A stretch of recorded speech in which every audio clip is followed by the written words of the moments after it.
live in just a second. Yeah, I saw the message.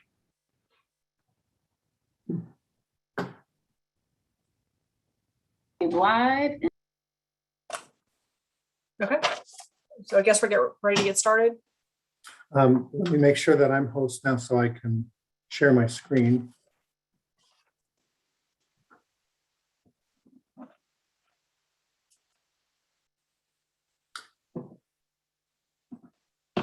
Mandy, did you make me host? Share my screen. I did. Your host now. Okay. Let's see. Okay, thank you. Can you double check that I'm co-host? I can't let anybody in yet. Oh, sure. I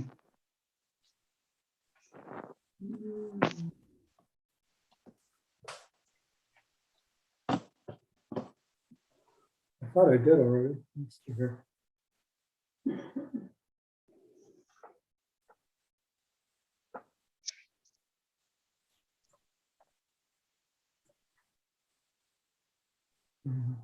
Okay, there you go. There you go, Frankie. Sorry about that. No problem. I think it got messed up when you and Mandy switched back and forth. Okay, we are good to go. Okay. Good evening and welcome to the September 20th, 2021 meeting of the City of Charleston's Design Review Board. My name is Erica Chase, the board's chairperson. Members of the board with us tonight are Stephanie Tillerson, Ashley Jackroll, Ben Whitner, Andy Smith, and I believe Aaron Stevens and Dinos Leolia will be joining us. Members of city staff with us tonight are David. Hey, Dinos. I see Dinos joined. I'm sorry. I think Frankie Pinto and Andrea DeRungs. We do not have any board members that have any recusals this evening, and we do not have any agenda items that have been deferred. The order of the meeting will be as follows. David will give a project introduction for any new projects. Then the applicant and applicant team will have 10 minutes for their project presentation. If any of the applications tonight need time beyond 10 minutes, if you could just let us know at the start of your presentation. We will then open up the meeting for board questions, and then we will open up the meeting for public comments. The public comment period also has a 10-minute time limit, and then city staff will give their recommendations. Once those items are done, then the applicant team may respond or clarify to public comments and city staff comments with a 5-minute time limit. Then we will open up the meeting to board discussion and a motion and vote. During the board discussion time, the applicant may only clarify inaccurate information and may only speak if asked a question by the board member. If everyone could please silence or turn off cell phones and any devices that may make noise in the background. And I do want to remind everyone that public comments are limited to site design and architecture only.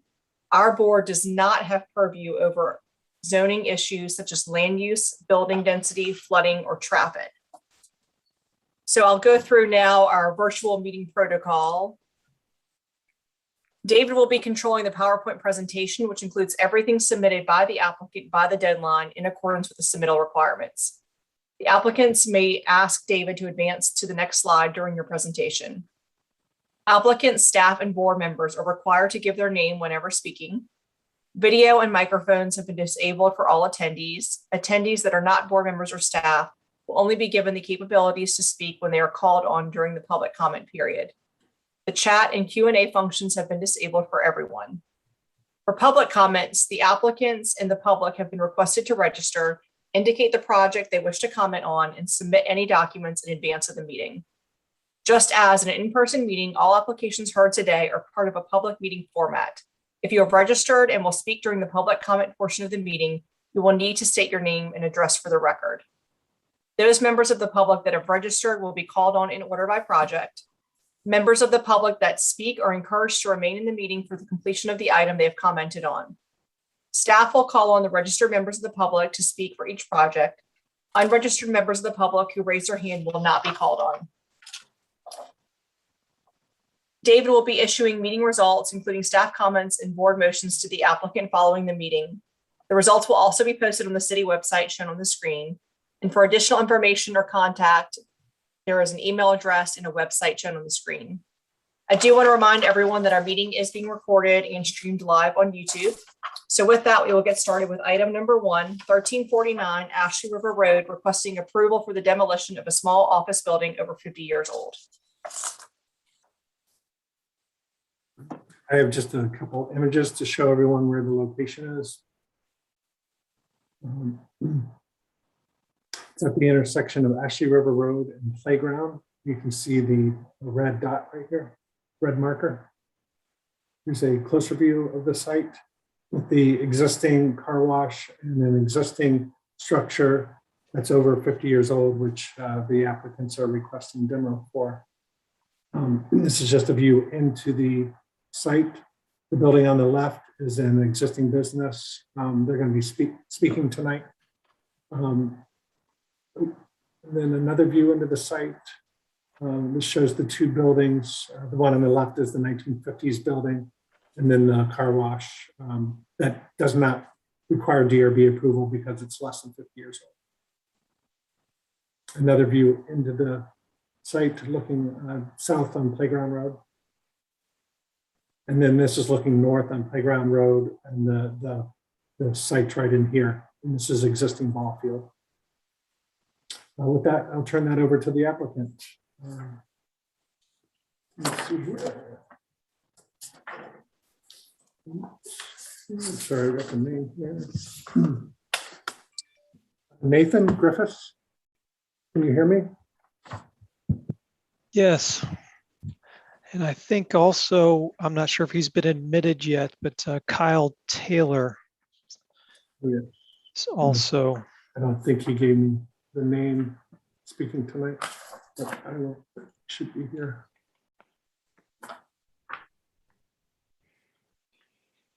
I'm representing the building portion and he's representing the site and the demo portion. Okay, he's been let in. Thank you, Frankie. Hey, can you guys hear me? We can. All right. Great. Well, David, thanks for letting me in the room here. Happy to join here tonight. Kyle Taylor with Hoyt and Brainy. We're the civil engineer and landscape architect for the project and representing the developer. Also here tonight, we've got Chris Orman on the line too. David, if you're able to maybe go ahead and promote Chris Orman with Pavilion Development. I know I didn't give his name beforehand for this meeting, but we'd appreciate if maybe he could go ahead and get plugged in, and we appreciate you promoting Nathan Griffiths as well. I think he'll mainly be inputting for the new development application, which is next on the agenda. So we're pleased here to present tonight for two items. The first being this demo request at 1349, as you see on your screen. And David, I'll do my best to kind of direct you a little bit through the application documents. Since the last submittal, we really went back to do some historical research, architectural research, structural analysis, and maybe even more importantly, we had a marathon of meetings with the neighbors, St. Andrews Parks and Playground, with members of council outside of council meeting, and with Mr. Ken Maralda, who wrote a letter in regards to this application the last time we presented to the DRB. So we've really had some great interaction with the public, and we feel like we're going to be on the right track to propose a very successful project here.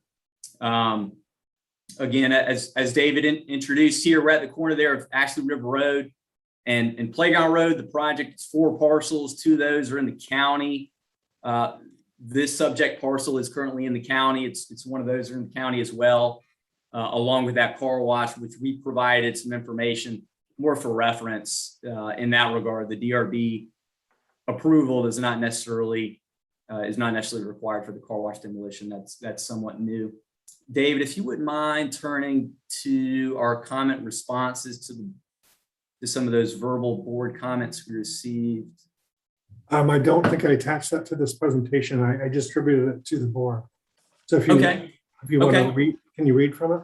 I can, yes, sir. Just to briefly go through, there were kind of 4 comments noted in regards to our request, again, for that 1349 address building. They're looking from the aerial.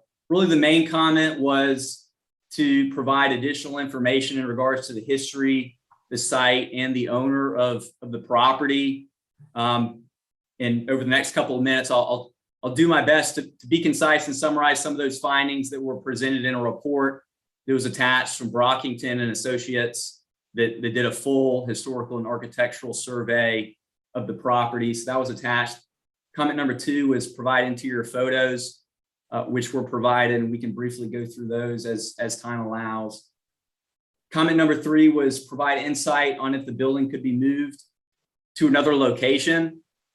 And this is kind of an interesting item. As far as feasibility for moving the building for our project, that answer is no. And yes, so that's the 1,200 square foot stucco cladded building that we see here. There's really not a potential to move it on site for our project. It does appear to be in structurally sound shape, as a matter of fact. And in relocating a building actually could, from a relocation standpoint, if you find the right contractor, can be feasible, but can also present its own challenges with loading up a building and actually physically moving a building. It's certainly no small feat. So as far as our conclusion, as far as moving the building and the request and talking with council was really trying to incorporate it into our project, that unfortunately does not seem to be feasible for our project. As sort of a concession in talking with council and with Mr. Maralda, our approach, as you'll see in the next agenda item, is to try to incorporate some of these sort of residential aspects of the current building, the gabled roof, into our proposed pergola structure, which is sort of an accessory structure as part of our Parker's Kitchen product for people to gather and eat outside and enjoy the outdoors in sort of a pocket park type space. So that's our approach that we discussed with members of council and with Mr. Maralda, and that seemed to be a pretty accepted approach to trying to maintain the character to some extent, or at least the best portions of the character of the existing building. And then number 4, verbal comment was encouraging further meetings with neighbors and West Ashley committees, stakeholders to find additional solutions to address their concerns. And kind of as I just stated, that's generally our approach as far as the demo goes. Certainly our new development approach from a site, landscaping, site layout, architectural, we certainly believe and hope that we'll propose a great product that's pleasing to the board. From a demo standpoint, our approach is going to be to try to incorporate some of the small village type aspect that you can see in West Ashley and along this border, and incorporate that into the sort of gathering space pergola that's part of our project. And David, I appreciate you kind of skimming through some of these photos. And if there's any questions about the photos, then happy to talk through them. David, if you want to maybe just turn to the architectural report, I might be able to give you a page number 28 of 62. 28. Was the page number that I had. Yes, sir. Yeah. Yep. And just to maybe hit some of the high points of the architectural and historical report, the building is over 50 years old. I believe it dates back, we believe, to 1955. To 1955 as part of a Washington Park subdivision plat, which is dated on public record 1948. The lower half of the subdivision, including some of the later lots, were laid out a little bit later. Over the years, it's been used for residential purposes, and it's believed around 1981 when it was sold from Vera and Jack Bryant to James Clyde Teston Sr. in 1981, and then Mr. Teston sold it to the current property owner, 5 years later in 1986. So it's believed that around 1986, it was converted to a commercial use. The current owner that owns it now, and it's probably been used for a salon purpose, maybe some sort of art gallery purpose at some point as well, since approximately 1986. You have about a little bit less than 3 minutes left, Kyle. And so just to kind of skim down to maybe the description in this report, the building's frankly been maintained fairly well. From a historical standpoint, that kind of bodes against an argument for historical preservation. There don't appear to be any of the original windows or glass. The facade color has changed over the years, probably for the better. I think it used to be somewhat of a hot pink color. Now it's more of a darker burgundy color. Some original interior aspects are not original. Frankly, they look somewhat new and frankly, fairly well maintained. And the conclusion of the report, as you kind of skim down and look through the maps, which I encourage maybe the board to take a look at, they're somewhat interesting, seeing how the park, David, maybe scroll upward.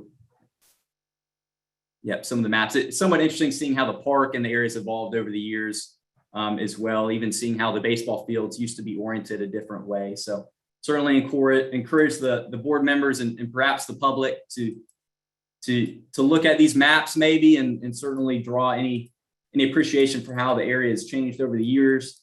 Maybe in conclusion here, as we summarize the report and generally our position, we feel like though it does appear to be in generally good condition, the property owner wants to sell. We feel that the architectural nature is not significant for the area. It's not in a SHPO preservation property. And as concluded in the report, it's felt that it does not present historically significant or architecturally significant elements on site. So with that, we certainly entertain any questions. We appreciate your time and appreciate your consideration for this approval for demolition. Thank you. Any questions from the board?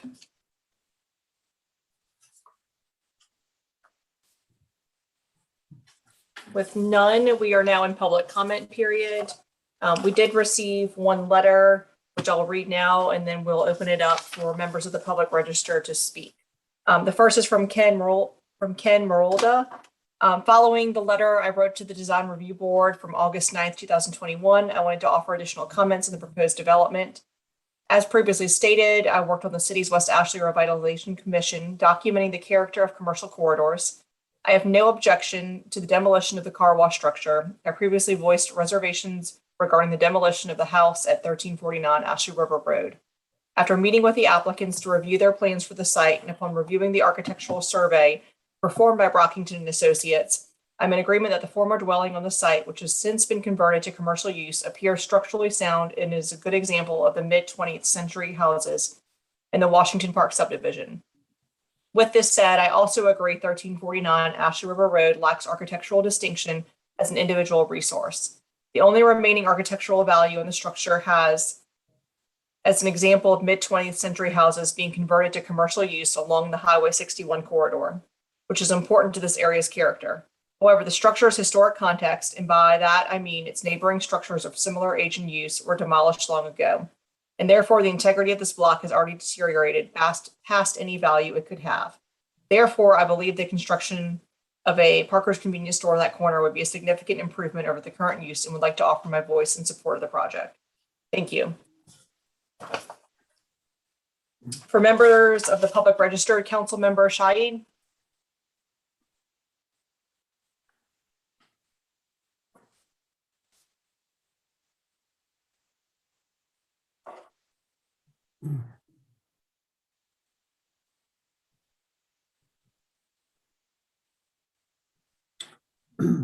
Councilmember Shade, can you hear us? Can you hear me? Yes. We can. Thank I thought I had my video on. Give me 1 second. I'm sorry.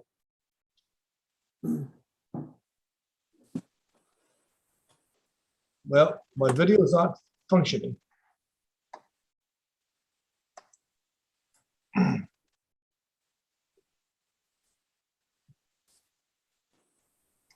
Well, I'm sorry, my video is not working, but if y'all can hear me okay, I'll comment. And again, I appreciate the opportunity to address this board.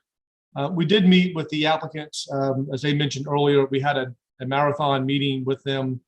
I know they met with other folks as well. But as to the issue of the demolition, I oppose the demolition of this building.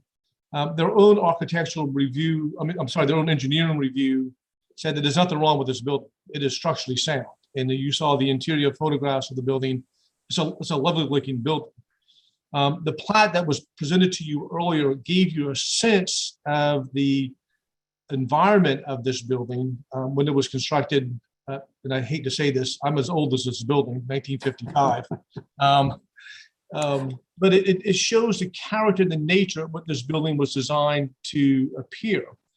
And if we're going to be successful in revitalizing West Ashley, this is a line in the sand that I think we need to be addressing with demolition, because it does provide for the historical significance of the area. It does reflect the historical character of the area. Certainly, none of these buildings built in 1955 had any particular significance value in and of themselves, except for the structures that they were. And by that, I mean, individually, they contributed to what West Ashley initially was. And this corridor was a area of residential communities with a park behind it. And we've seen the development of St. Andrews Park and Playground. Obviously, that reflects that. So tearing down this building does nothing to promote the revitalization of West Ashley. It does nothing to promote the character of the area, which is part of the requirements that the applicant must show that by tearing this down is not doing harm. And by tearing it down, that's exactly what you're going to authorize. You're going to authorize harm to the neighborhood. So that is my quick overview of this, and I would just urge the board to deny the application for demolition. Thank you. Erica, you're muted. Thank you, council member. Is Ken Marolda on the line? I know he sent the letter in, but we weren't sure if he wanted to speak as well. He's not showing up among the attendees unless he's a phone number that I can't identify. Okay. That's okay. I was unsure if he was going to speak since he did submit the letter. And David, the other two members of the public, Julia Jacobs and Joan Craig, they were for the next item, I correct? believe so. They were more concerned with the new development. Okay. With that, then our public comment period is closed. We are now in, I guess if the applicant team would like to respond to the public comments. Yeah, I think we probably like to give a quick Yeah, I response. apologize. Hold on. Sorry. David, if you could go through staff comments. Oh, sure. Okay. The ordinance that discusses demolition is in the purview of the design review board, and it states that the board should consider architectural and aesthetic features of the structure, the nature and quality of the structure, including its architectural fabric, any historical significance, the nature and quality of the surrounding area, and the structure's contribution to the overall streetscape of the area. Staff finds the building requested for demo does not have any architectural significance or workmanship and has been altered over the years. Staff agrees with the applicants that the building it's not feasible to utilize existing building in the program for the new proposal. The applicants have provided additional information which the board had requested, and staff does recommend demolition or approves of demolition. Thank you, David. And Kyle, sorry to interrupt. Go ahead. Yeah, no, not a problem. And we do have another member of the development team on if we were able to go ahead and promote Michael McDonald with Pavilion Development, just to ensure that the whole development team is promoted. But we've enjoyed meeting with members of council and the community. Our understanding is members of council's concerns are aligned with our concerns, and maybe most importantly, St. Andrews Park and playground concerns in regards to offsite pedestrian safety, which we currently, as I believe, we have a meeting lined up later this week as well. I know those items aren't necessarily the purview of this board, but we look forward to meeting with them and working together to achieve offsite pedestrian safety and making some improvements that go above and beyond what the current proposal is We'll talk for. about that then. Yep, the next application. Sure. Maybe one or two quick notes in regards to the demo. You know, we certainly don't intend to represent here that by applying to demolish this building, which is currently in the county, that we think or agree that every single 1,200 square foot building along Ashley River Road deserves demolition. I'm sure plenty of business owners would appreciate some sort of building like this. I know some people, some businesses work their whole lives and build a business, and they proudly serve the West Ashley area.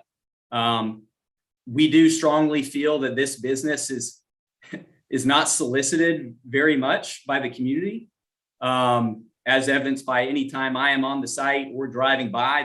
There's no vehicles entering or exiting. So I do feel like our proposal from an overall standpoint will be a great benefit to the community.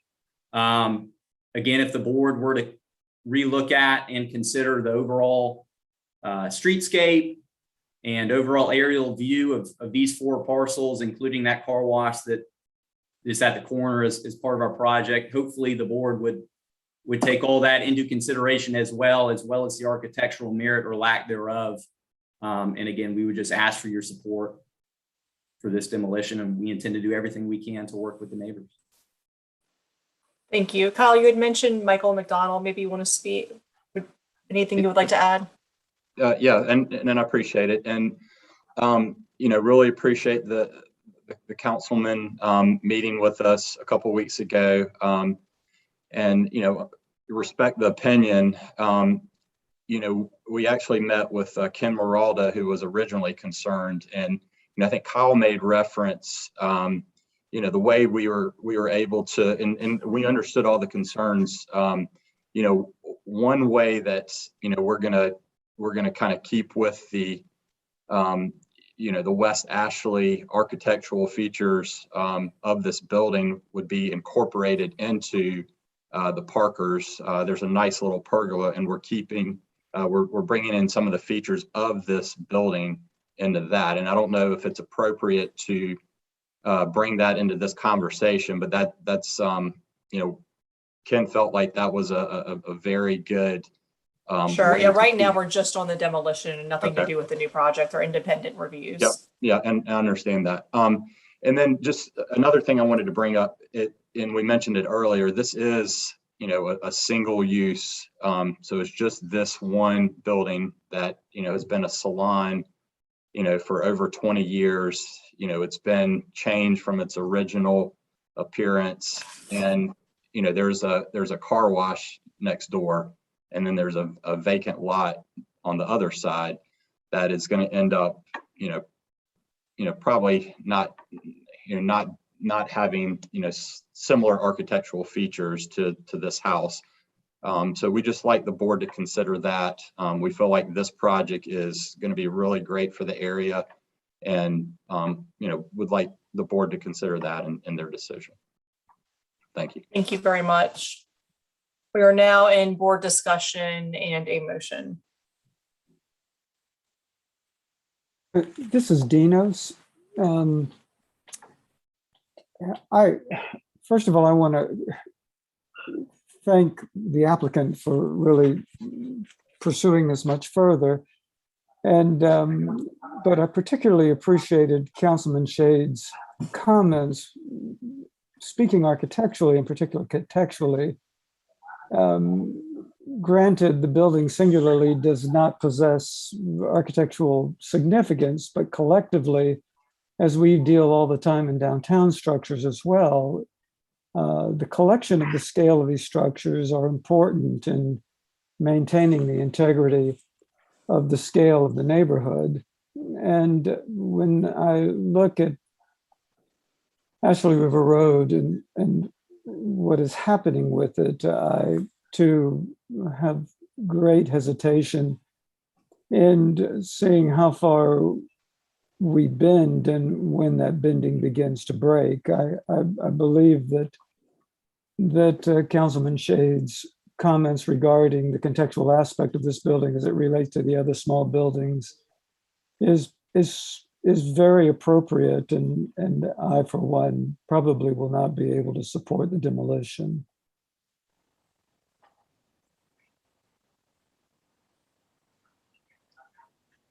David, this is Andy. I guess I caught something or may have misunderstood something. Is this building in the county right now?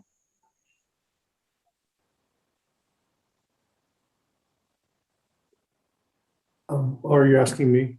I believe Yes. it is, and there. I don't know if Kyle wants to address the process of where they are bringing this into the city. It is, yeah. These two parcels are currently in the county, and we are still going through the annexation process to bring those into the city for a homogeneous parcel. It's been recommended for GB zoning from Planning Commission, and we're working with members of council and the neighbors in order to get this property annexed. So I guess my question is this is a lot like what we've talked about with things going through BZA and other boards. Is, you know, we really don't have purview over this right now. It's an interesting comment. Yeah. I'm gonna step next door and ask somebody real quick, if you don't mind that. I'll be right back. I mean, that's fine. It's just, you know, it is kind of our point of order that we've stuck Can I- by. Yeah. Maybe can I address, this is board member Stephanie Tillerson. I think the purview that we're granted is because council have had first reading on annexation. In order for us, as well as the planning commission, to Right. make any comment on this, they had to start that process, which gives us the purview. But it's not, Agreed. won't be Yeah. official second reading. I think it's a pending, with it being a pending ordinance. It Right. gives Is it boards pending authority. ordinance? Yes, they've had first reading on it. Okay. And that's correct. And that's our understanding as well. We by no means intend to suggest that we don't want to go through this process. But as a matter of fact, this property is in the county currently.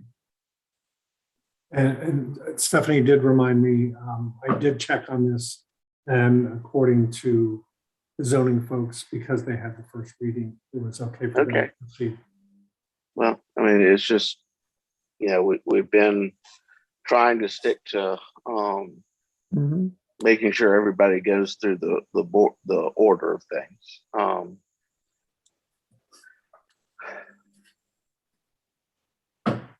You know, I'm very sympathetic to what Councilman Shade saying. You know, driving up and down this corridor every day, and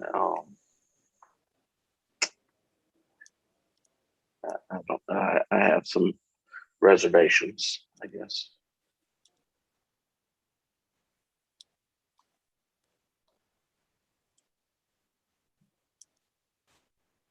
David, did we show any pictures of the other Sorry, properties on the Kyle. other side of the road? Right now, we're in board discussion, Kyle. Sorry.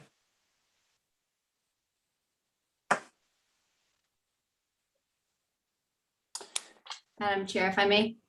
Of course.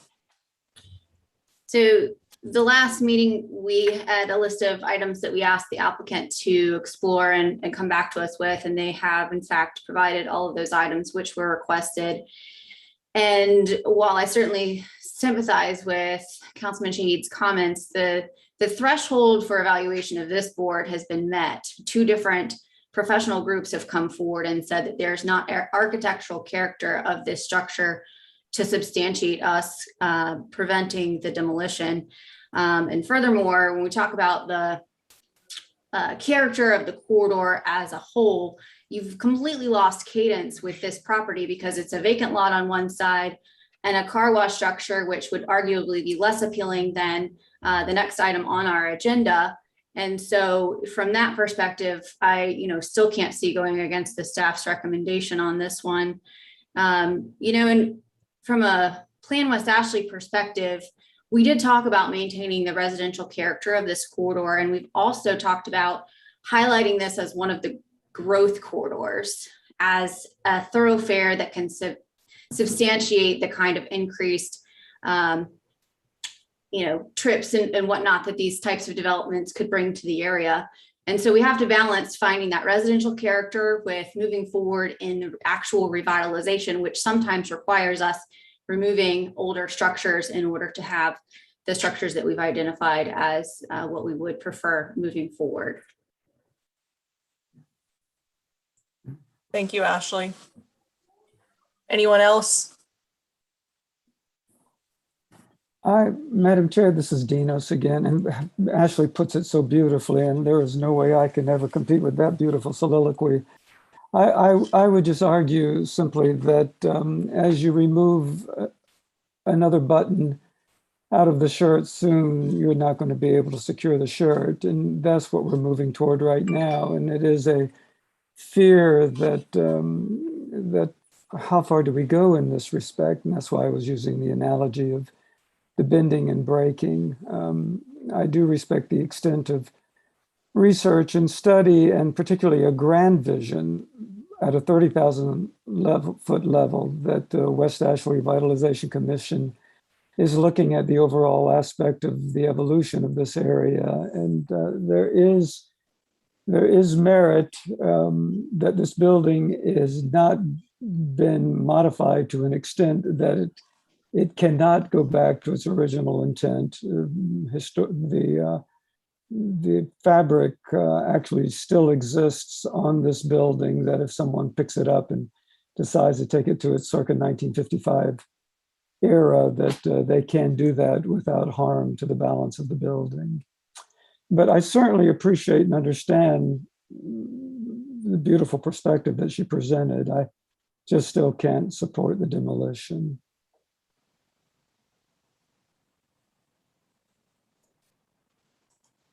I'm torn. I live in West Ashley and work in West Ashley, and I totally get that exactly what you're saying, Dinos and Councilman. But I drove by there the other day and looked around, and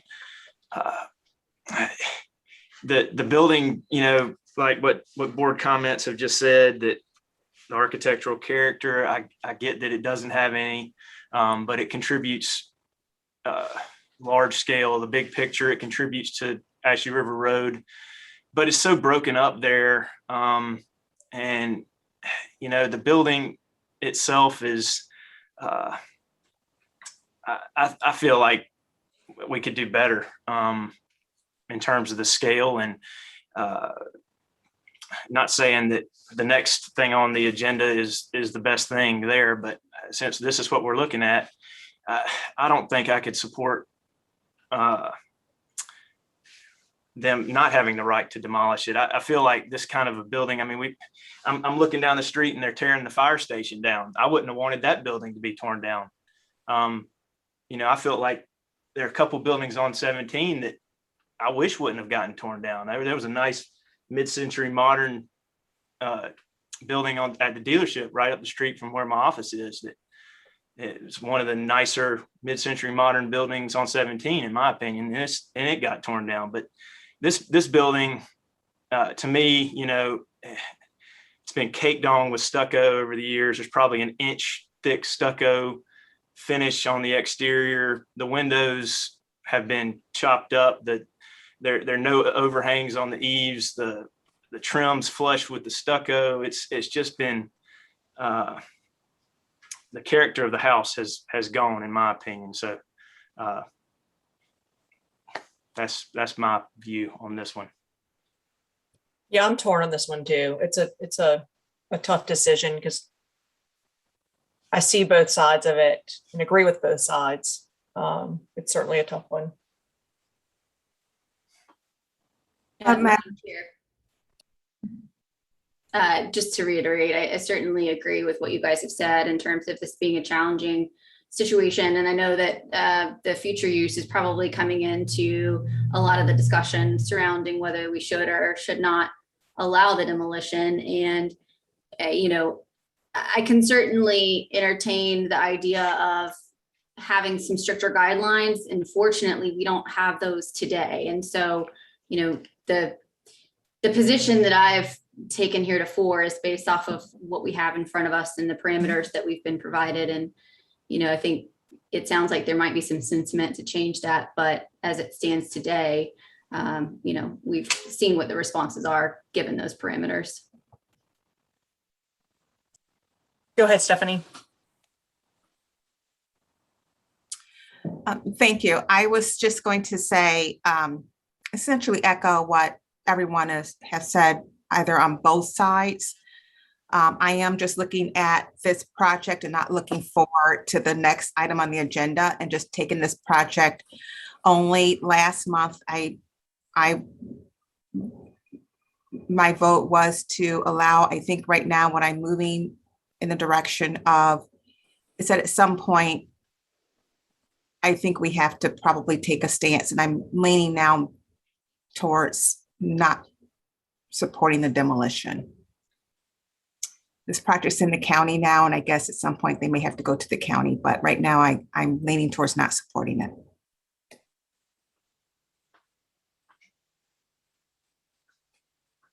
Anyone else or a motion? Madam Chair, just to move this along, so we can see where everybody is at, I will move to deny the demolition in this request.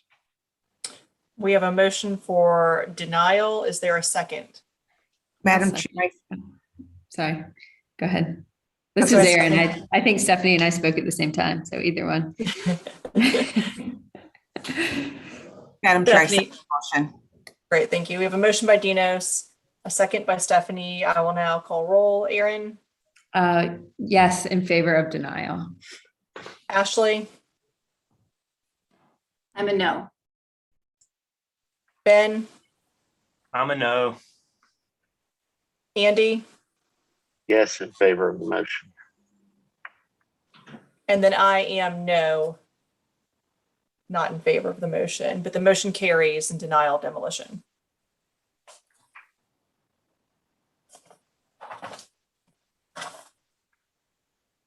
I'm sorry, can With, you repeat that? Was it 4-3? yes, 4-3. In for the 3 against? Correct, against demolition.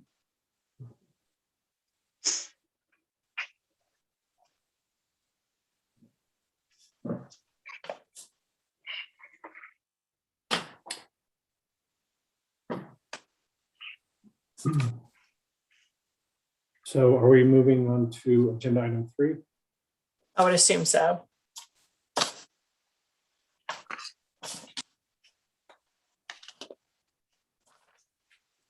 The next on the agenda is item number 3.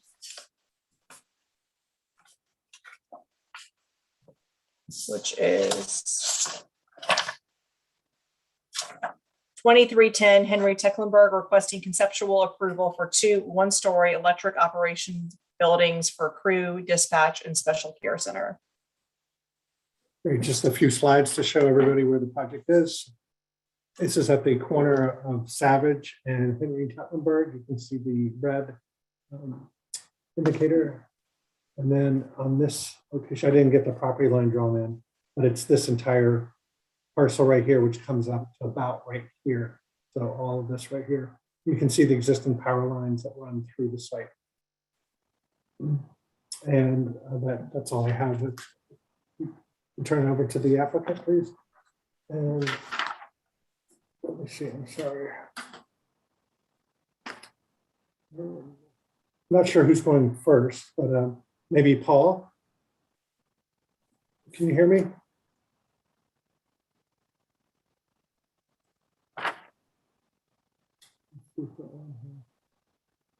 David, I don't think they've been let in yet. I think Frankie's going to do that for me.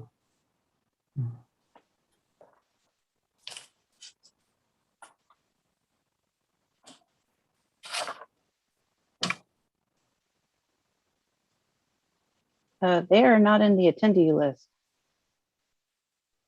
Trey Linton is, he's part of the team. If you want to let him in, maybe Frankie, and we'll Got him. see if he can provide shed any light on who else will be joining.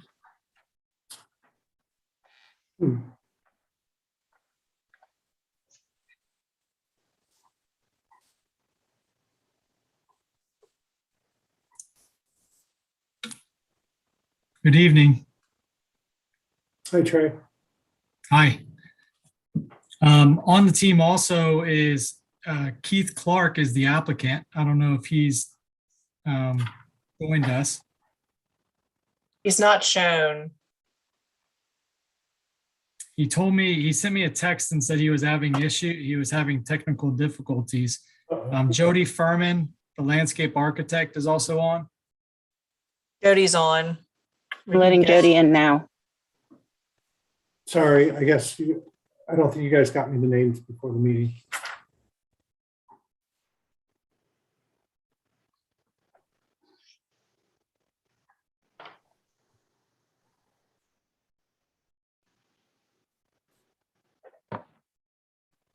Do you want to try to have Paul join the link again? Yes, I'll reach out to him right now. Sorry for the delay.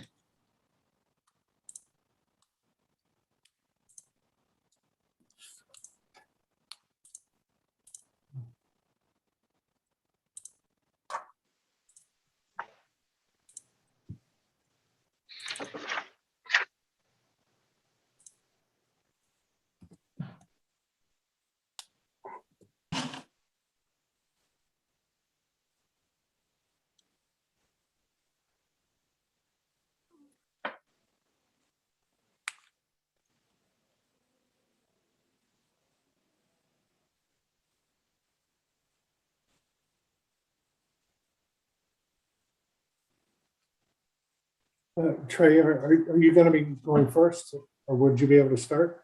I can start if you would like. Please.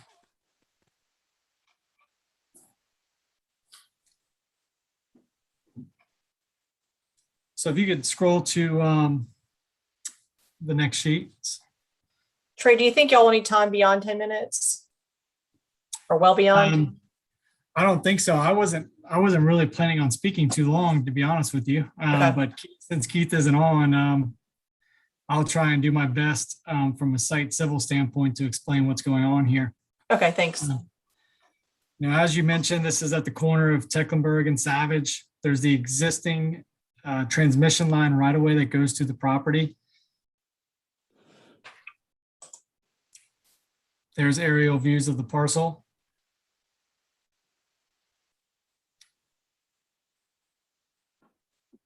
So here's the architectural site plan that MCA put together.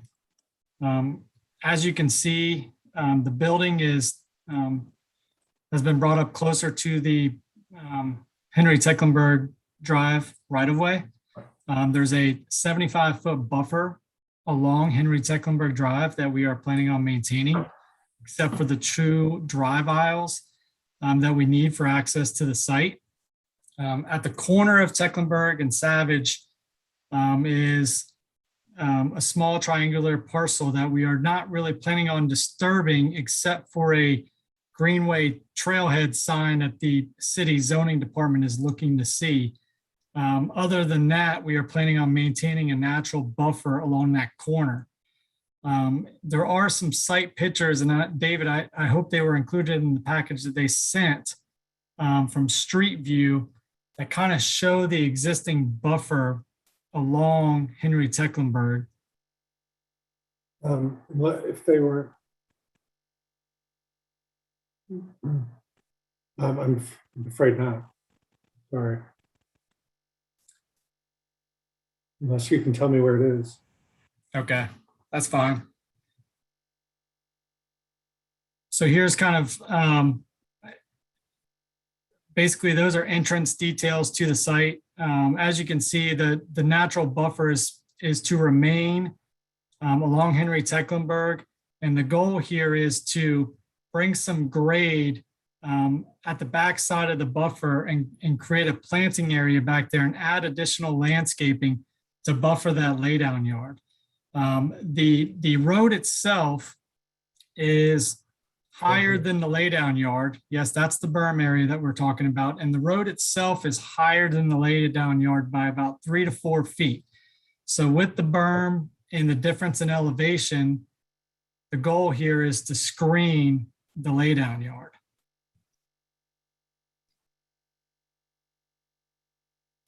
You can also see the berm here.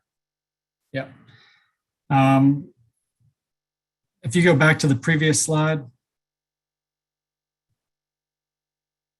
So yes, on the back side of the property, if you see there on the first picture on the left, there's an existing wood fence along that back property that it creates a buffer as well. And then there's an access road for CWS on a 50-foot easement. And then beyond that access road is going to be another buffer on the other side of the CWS access road at the back side of the property. If you're looking at the plan there, it's on the back side beyond the laydown yard that will buffer the residential area as well. Yeah, it's right here.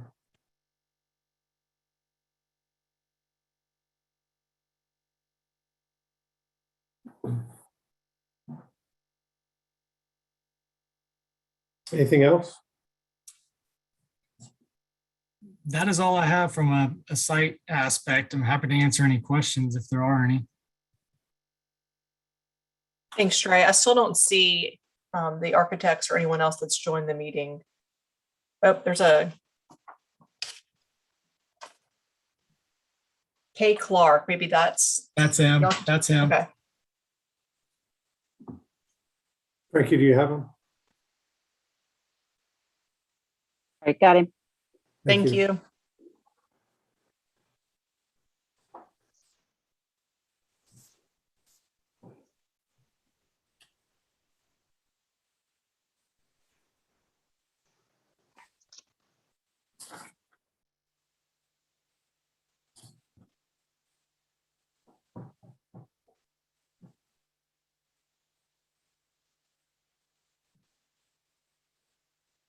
Mr. Clark, can you hear us?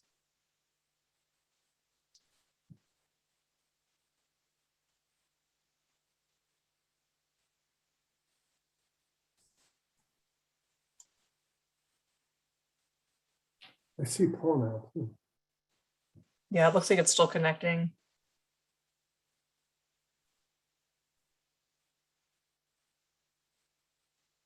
Hey, Paul on the line. Hi, Paul, we can hear you. Go ahead if you would like to jump in.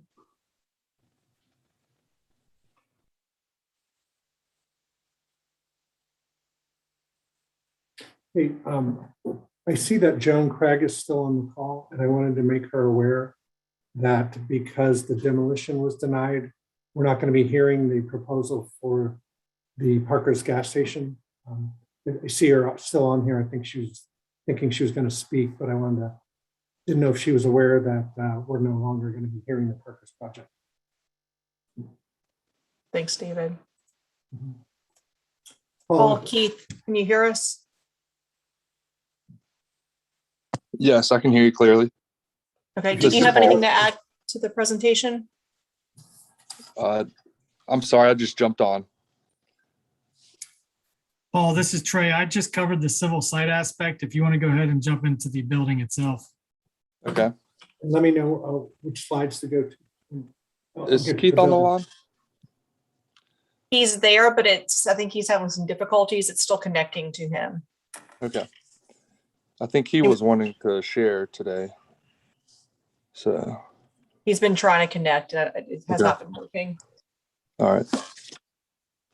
And we're down to, I know we're having technical difficulties, but if you keep it around 5 minutes or less, that would be great. All right. Well, let's start at the beginning, please.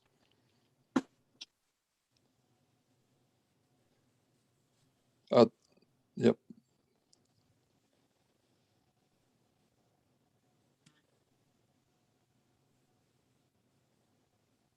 How's this? So Keith let me know that he can hear, but he can't speak. But I'm gonna go ahead and present. So immediately, right off the bat, you can see that we don't have parking in the immediate front anymore. We've got a wet detention pond, or it's a dry pond, and we've redesigned the entry to mimic the warehouse and front patio a little bit better. All right, continue to the next slide. Continue.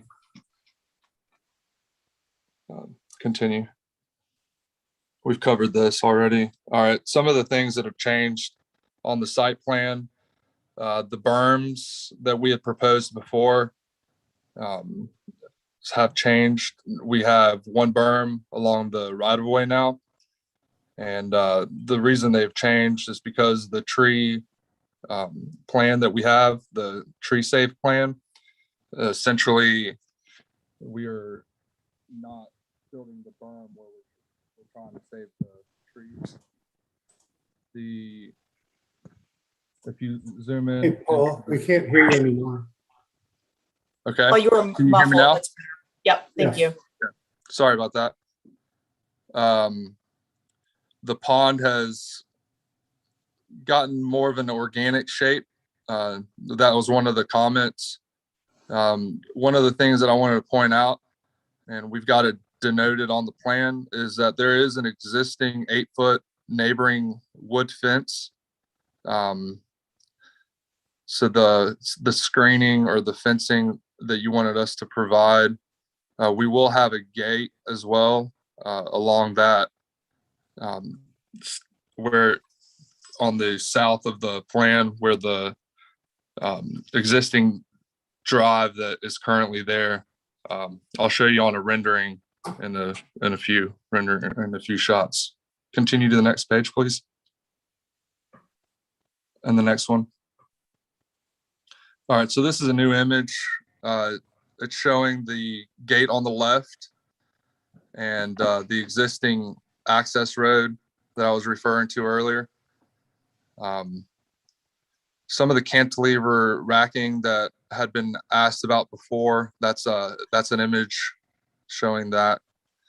It's not going to be quite as high. It's going to be 2 racks lower than what is shown there, but that kind of gets you get the idea of what it looks like. And then the guardsman gate that we will be using, and basically the sidewalk or the greenway that we have proposed on our site along Tecklenburg. Next slide, please. So showing the depression pond, it's going to be a dry pond, and the berm that is going to be along Savage, or actually it's along Tecklenburg or Savage Road and Tecklenburg on that corner there, but you can see it on this site cut section. Some of the electric fence, or sorry,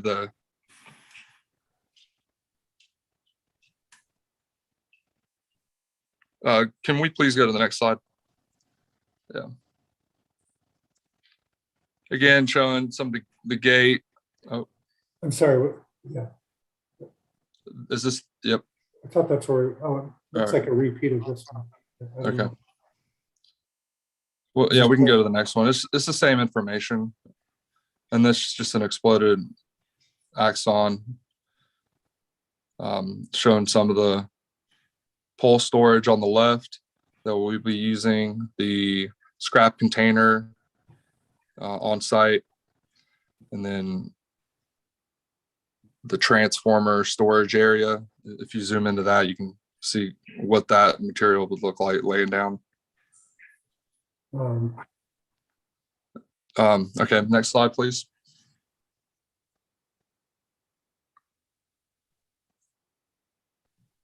So this is from Tecklenburg Drive. Beyond the fence and gate there, you can see where the berm would be. That's about how high the berm would be built up to. And that's approximately the location that we'll be in. All right, next slide, please.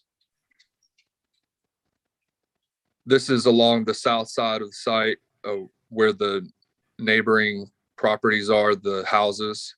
So it's not showing the wooden fence, but it is showing that access road and the 8-foot fencing that we would be providing. And then we'll also have a fence or a layer of vegetation on that inside portion of our site.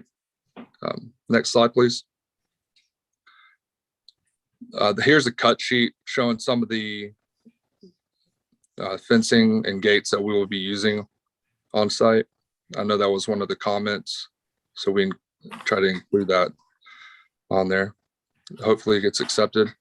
Next slide, please. A few more. This will basically has already been covered. Paul, we're over 10 minutes. And Okay, all right. If we can just go through some of the images, and I'm not sure, going to talk absolutely. about it. Yeah. Thank you. Showing the front entry. Next slide, please. You can kind of see the dry depression pond a little bit better there. Next slide, please. The backside, we won't have the brick treatment on this side. We will on the front. And you can see where the separation is, where the gate ties to the building. Next slide, please. This is the interior shot of where the parking would be and the access to the building. You can see where we've made it more private. That's one of the comments that the DRB gave us, and we tackled that challenge, I hope. And next image, please. From the truck shed looking to the building. Next image.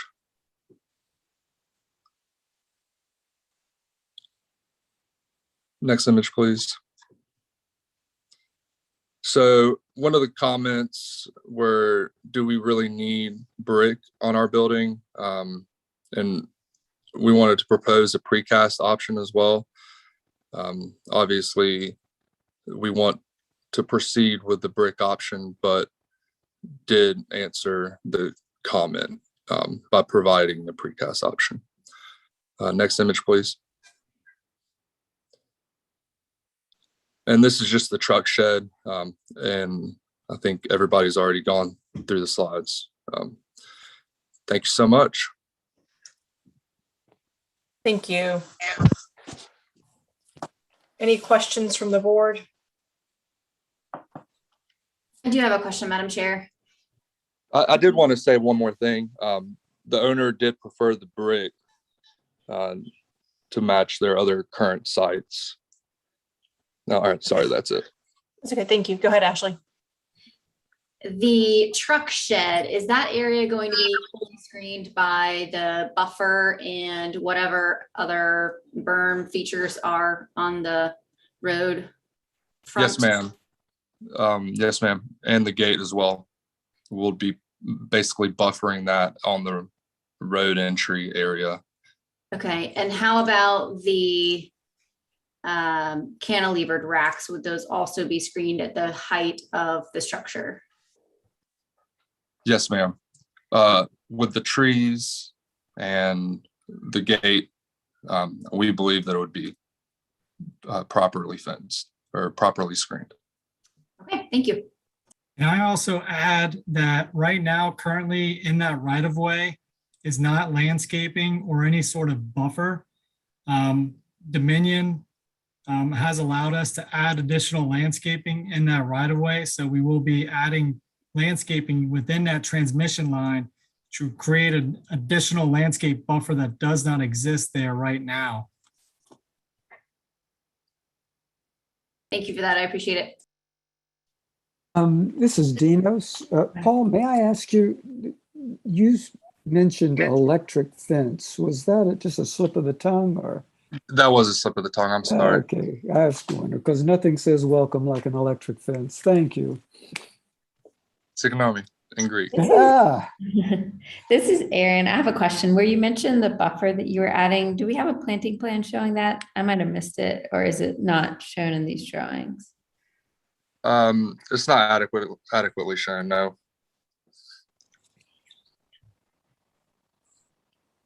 But it's in Jody, that. In the landscaping plan, is that what you're asking? I'm sorry. Yeah, you had just mentioned that there was an extra, layer of landscaping proposed, but I was trying to see if that was in your plans. So I could see what was proposed. Jody can chime in, but it's where right there on the plan view on the right side within the transmission line, landscaping has been added within the transmission line. Currently, they don't allow landscaping within their line, but they're allowing low landscaping within that transmission line to help create an additional buffer. Right, but do we have that plan like for what is proposed? That was my question. Trey, is this all you're talking about on top of this berm right here? Yes, that's the only correct. planting I see. That's not very much. So just that little bit of, what is that? Some grasses. I Oh, forget at what the, kind. just a little bit at that one end on the berm. Okay. Just enough to screen. I mean, if you're looking down the cleared area, the Dominion cleared area. And we are adding planting in that area, but it has to remain low. It cannot be a mature height over 12 or 15 feet. So we are keeping low plantings in that area where that transmission line is. But you're just not showing it, correct? Other than on the berm. That's correct. Yeah, There's I don't- also, Go ahead, Aaron. Go ahead. yeah, so that we're adding it in the berm area, but not all the way around the entire, up at the front of the parcel. My question is, are you adding more than what's shown in this plan here? No. Because I don't see plants drawn in except for that small bed at that David was pointing to.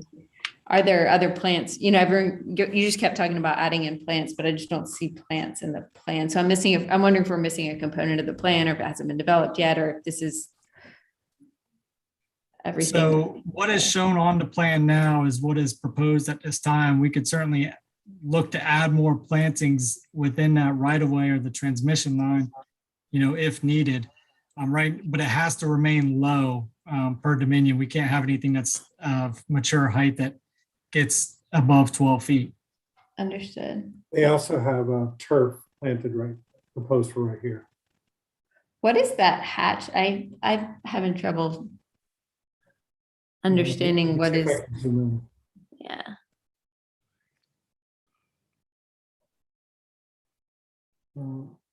Yeah, this is hydro seed, and let's see, the SB is the Spartina. And then on the other side, it's some other grass. I just don't see what the hatch is. Sweetgrass. SWG. Okay. It's the sweetgrass on top of the berm. And then the rest of it is just nothing. What's specified. beyond the sweetgrass? Is that nothing? Just turf. Okay.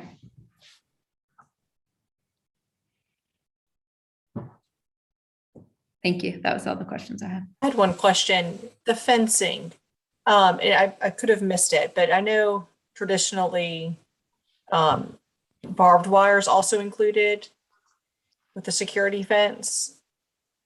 Is there any security fencing that's being proposed?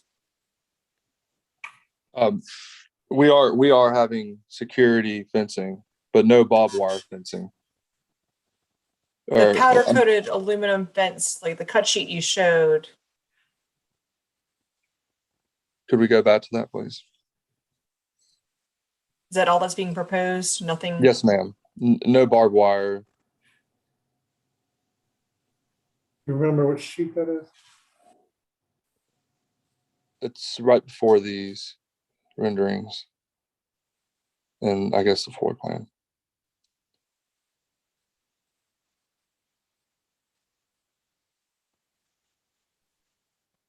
There it is. So that's adequate for Dominion's needs to secure the storage yard? That is correct. Okay. I think it says 8 feet tall. Paul, may I ask you one question about the aspect of the entry? Everything is behind gates. I'm assuming that this is really not a public facility. It is not intended for the public. That is correct. Okay, thank you. Yes, sir. Any other questions from the board? I have I had one a more couple. question. Oh, go ahead. Yeah. Go ahead, Aaron. Go ahead, Aaron. So going back to on the landscape plan where you have the clouded areas, where I assume those are all trees that are being protected along the roadway. And my question is, will they be like clearing the underbrush, or is that whole area just going to remain vegetated in its natural state, or is it going to be cleared and only trees preserved, or has that been decided yet? All the areas along. Our intentions are to clear the underbrush, but And if keep the trees. DRB tells us not to, then we won't. But all the trees that are shown would be protected. It would just be clearing Yes, ma'am. underbrush. Is that the That's current correct. plan? Okay. Yes. Thank you.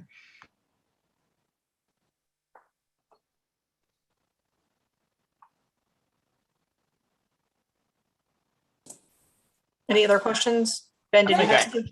Yeah, I had one. I think I might have answered it, but the horizontal on the above the thin brick, and it looks like it's on the precast panel. The horizontal banding, that's precast panel as well. No. So we've changed our design direction. So we're actually applying the brick after the fact. We're not casting it into the concrete itself. No, the horizontal, it looks like the horizontal, like if you look at the renderings, it looks like the precast stops, and then there's, I mean, it almost looks like a clapboard siding or something. That's sort of gray next to the beige. I see thin brick. That's concrete with reveals. That's a precast panel with reveals, yes, horizontal sir. reveals. 2 1/4 inch reveals. Gotcha. And the thin brick is directly applied to the precast. Yes, sir. It's not casted into the precast. It's on site. It's done on site. And stay on this image if you don't mind, David. The brick veneer. Right. It's not a modular. It's a thin brick, though, right? Yeah, thin brick. Yep. What was the? There was another image I think you had before of that entrance that I thought, I guess it was the previous submittal.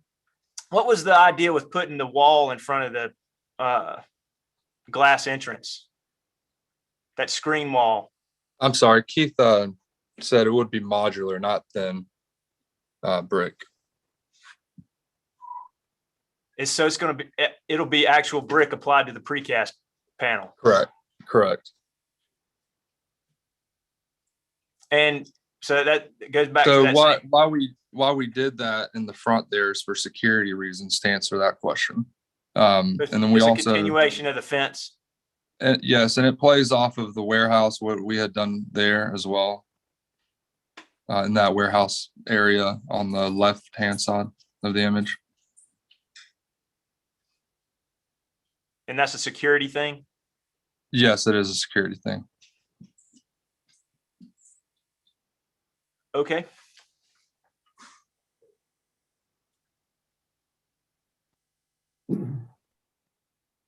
Any other questions?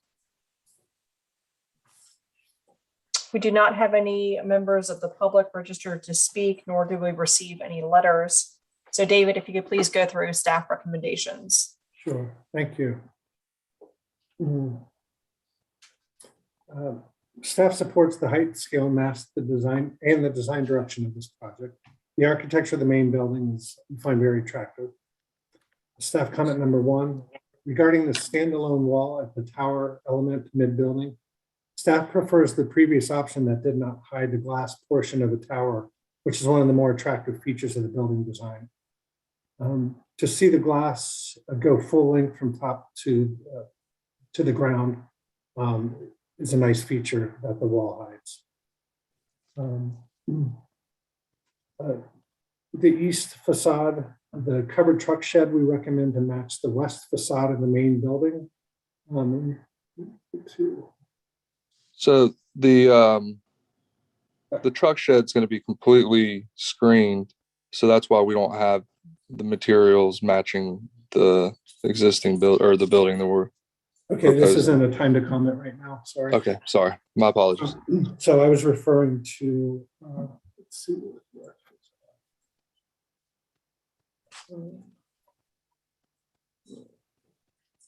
So this material right here, we are recommending this material be on the far end of the truck shed, which is closest to Savage Road.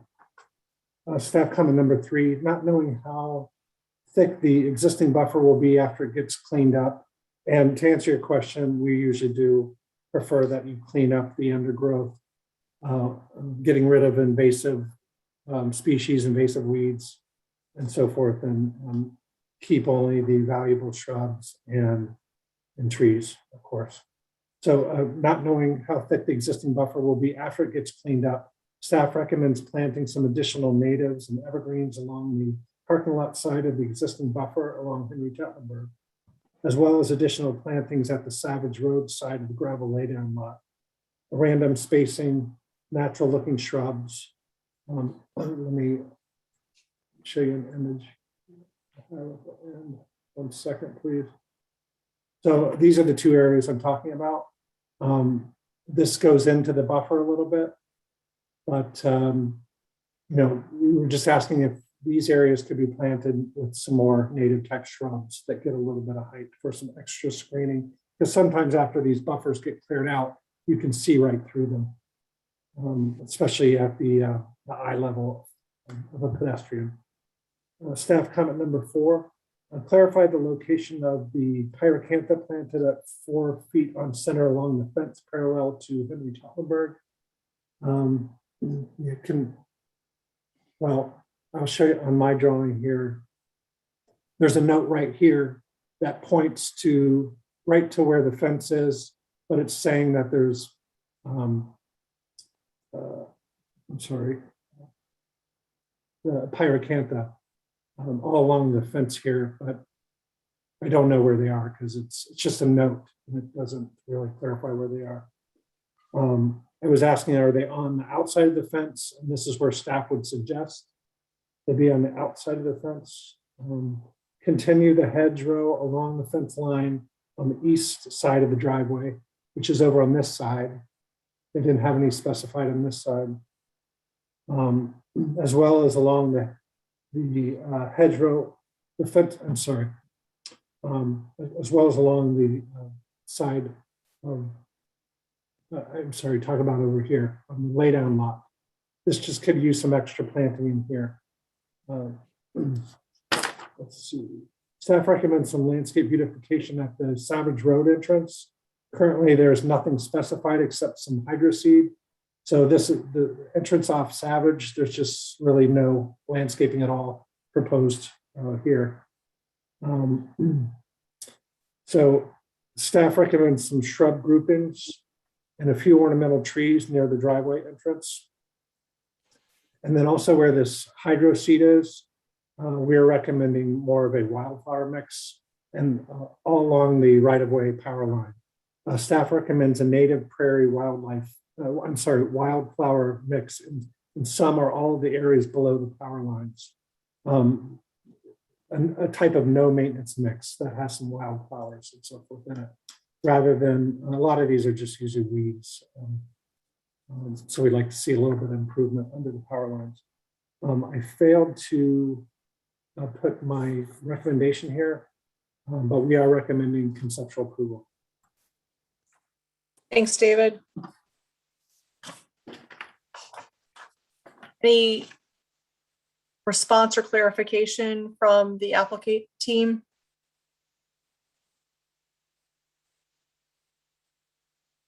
This was just the before and after. I'm sorry to jump in here again. This was the wall that I was trying to unmute. proposal. And then this was the previous proposal, which we liked better, that it wasn't blocking the view of the building.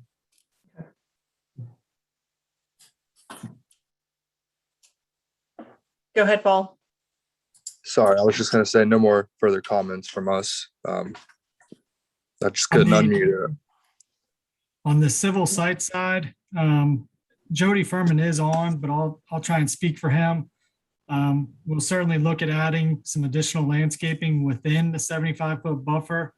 As you mentioned, we're planning on underbrushing that area. Within the transmission line, we'll try and do what we can. Along with the transmission line, there's a natural gas line underground and a water main, 24-inch transmission water main. So we just have to be careful on what we place within that 100-foot transmission line that bisects the property. But we can certainly explore putting some wildflowers or lower plant-like items in there.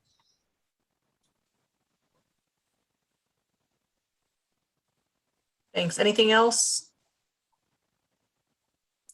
No, Okay, thank you.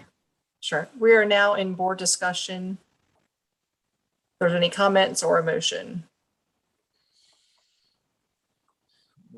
This is Andy. I'll just go ahead and I don't have a real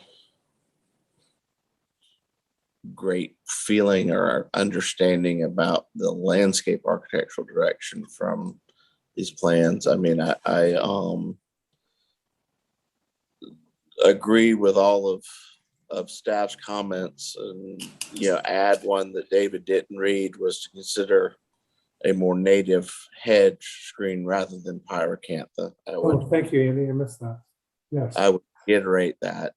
I just feel like this landscape plan, especially given the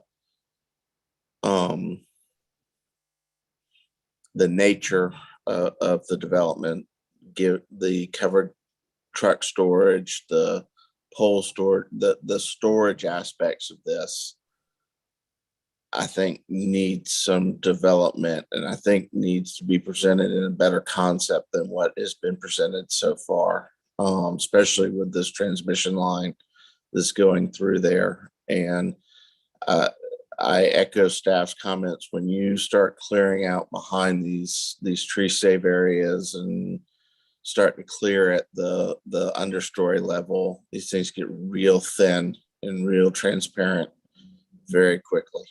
And I understand you're building a berm. Berms aren't the answer all the time. The kind of static defense where you need some augmentation. And I think that really studying this and what you can do and pushing the limits in your transmission line or adjacent to it, to what we can get in there to really screen this area out. I mean, I think that making the maintenance and storage area disappear from the public realm of Savage and Henry Tecklenburg is part of the mission that I don't see being accomplished here. And I'll let the architect speak to height, scale, mass of the building, but that fourth component of general architectural direction modified slightly to landscape architectural direction, I don't see being really well defined yet. This is Erin. I agree with Andy, and I think one thing that would be helpful is, in expressing that landscape concept better, is to understand, because it sounds like the berms that keep, being mentioned are a really large part of that landscape, a big component of the landscape architecture here. And so I think it would be helpful to see how the planting plan does or doesn't interact with the berm design, all of those things. I just think it needs to be developed a little bit further. And presented in a way where we can see that, you know, the berms and the plantings have been thought about together, you know, that they're really accenting each other and how everything's going to be working together to create a landscape concept. And I think you're on the way there, but I just feel like we need a little bit more development to really understand what's being proposed here. Madam Chair, I have a question for staff. Go ahead. Can you confirm that we are talking about conceptual approval today and not preliminary? Correct. Correct, yeah. Their last meeting was just a courtesy review, and there was no motion at the last meeting because they hadn't got their BZA approval yet.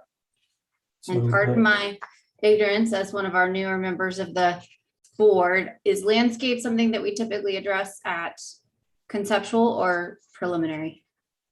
Yeah, it's addressed at conceptual as well. Okay, thank you.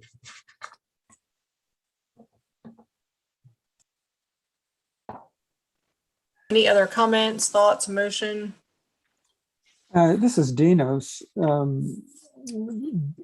I liked where Ben was going architecturally, and David kind of brought it back together.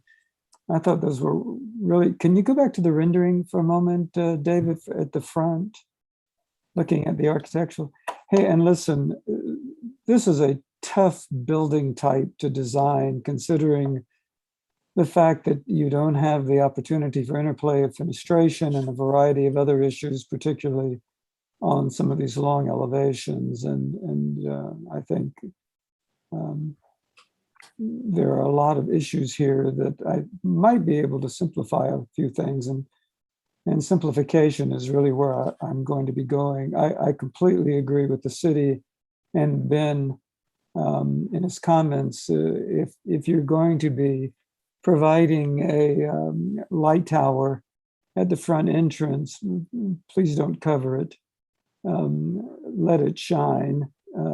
And the other aspect about it too, though, and I guess it's the question that I raised when we had the earlier presentation, informational presentation, because it's not a public entry, because the building does not truly serve the public. It's gated and restricted and controlled access. I'm wondering if you might even look at simplifying or clarifying a little bit more programmatically how that front tower really presents itself to the public as a whole, because it does appear to be something that you want to gravitate toward. Could it be confusing? And could it be a little bit more subtle? I know it's a cool architectural feature, but backing away from it a little bit just seems like a more appropriate response may be something a little bit more subtle. The other aspect is also, in light of that similar comment, is the shadow wall that you have at the face of the patio, I believe, which is the area, I guess, to the right that we're looking at this rendering. I feel like there are so many solids that it could be very interesting if this lattice above doesn't translate vertically back down to the ground and becomes a little bit more translucent as opposed to such a hard solid. And it may give you some more interesting play as far as the lighting is concerned. The other item that I was going to just talk about is the shed roof over the warehouse. David, could you go to a larger perspective for a moment? I think there's a larger image in the package.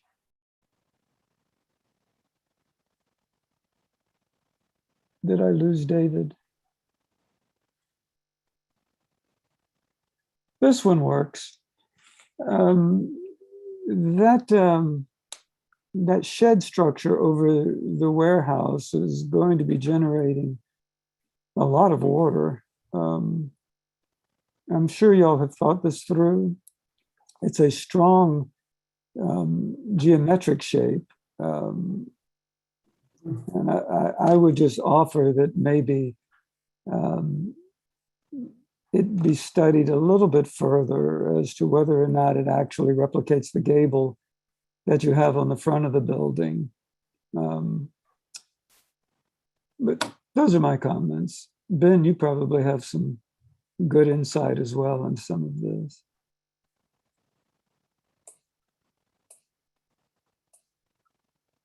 I think there are details that certainly would help. I agree with that shed roof, Dinos. And also along the back, there's some places that where the regulating lines don't line up with what you have going on with the precast, and one side's higher. It looks like it needs some refinement. I agree about taking that screen wall from the front, the previous submittal where that was gone. And certainly, I guess, so no public are coming in that facility. I agree with Dinos that I would definitely make that architectural tower less prominent if that's really what's happening. And just architecturally, I think you got a lot of brackets around, but sometimes they stop and sometimes they start. I'd say try to be consistent with where the bracket's going. I can see why you're using them in some places and not in others. Some places they're used for downspouts, others I'm not sure. The articulation of the panel, the precast panel, I would just make it a precast panel. Keep it simple. If you want to use brick, but I would just keep it a precast panel. And if it's got a different reveal or something, that's fine, but it's still a precast panel. And Ben, that's a great comment. I'm wondering if the brackets are more of an applied aesthetic. Are they really necessary? Yeah. In some places they seem kind of superfluous, but I did see on it looks like they're trying to integrate downspouts on a couple of them. So. I just like to state that I love the fact that he worked in the word superfluous this evening. Archibabble.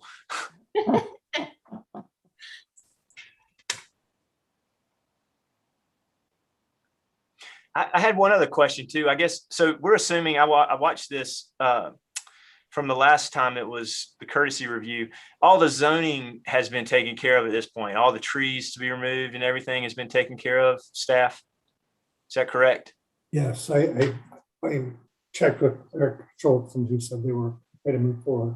But he said that last time as well. Maybe if the applicant could confirm. Okay. This is Trey with Forsberg. We received BZA site design approval for all the grand tree removals on the site in the August meeting. Okay.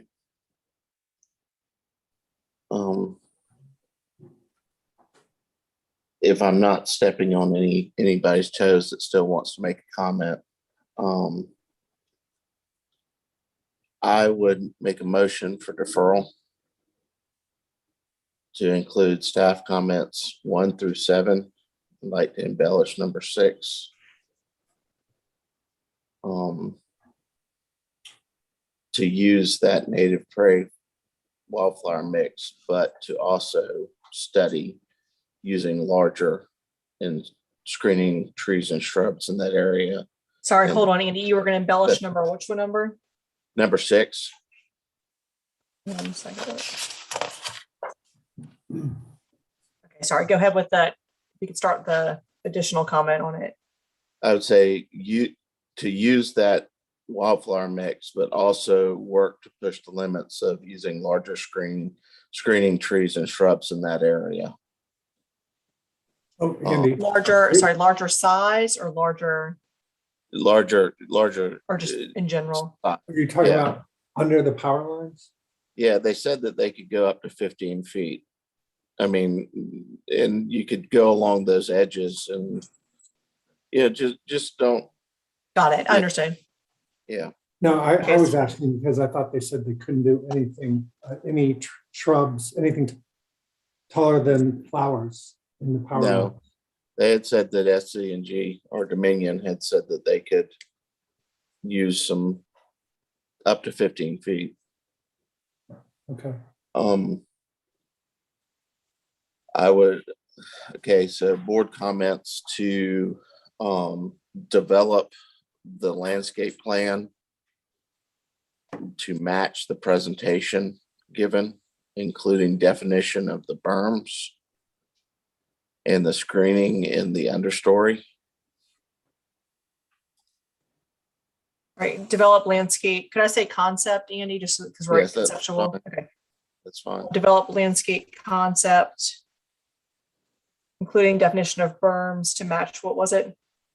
How the landscape concept was presented to give us a better idea of the articulation of the concept. Okay. Simplify architecture, including the tower element, given that it's not a public building.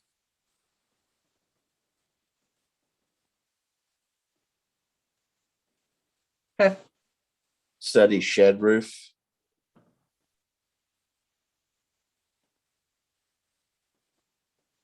Got On it. the main, that's on the main building, correct? Yes. Be consistent and honest with the brackets.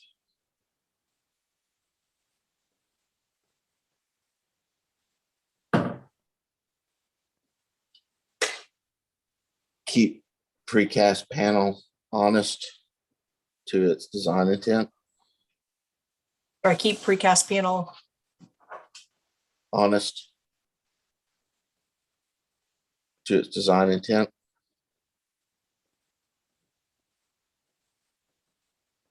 Okay. And then refine building details to work in conjunction with the design.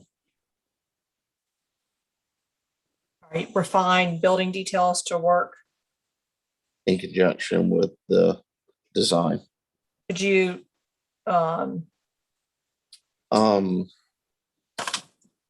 There was just some discussion during the board. That's where I picked up on it. That comment.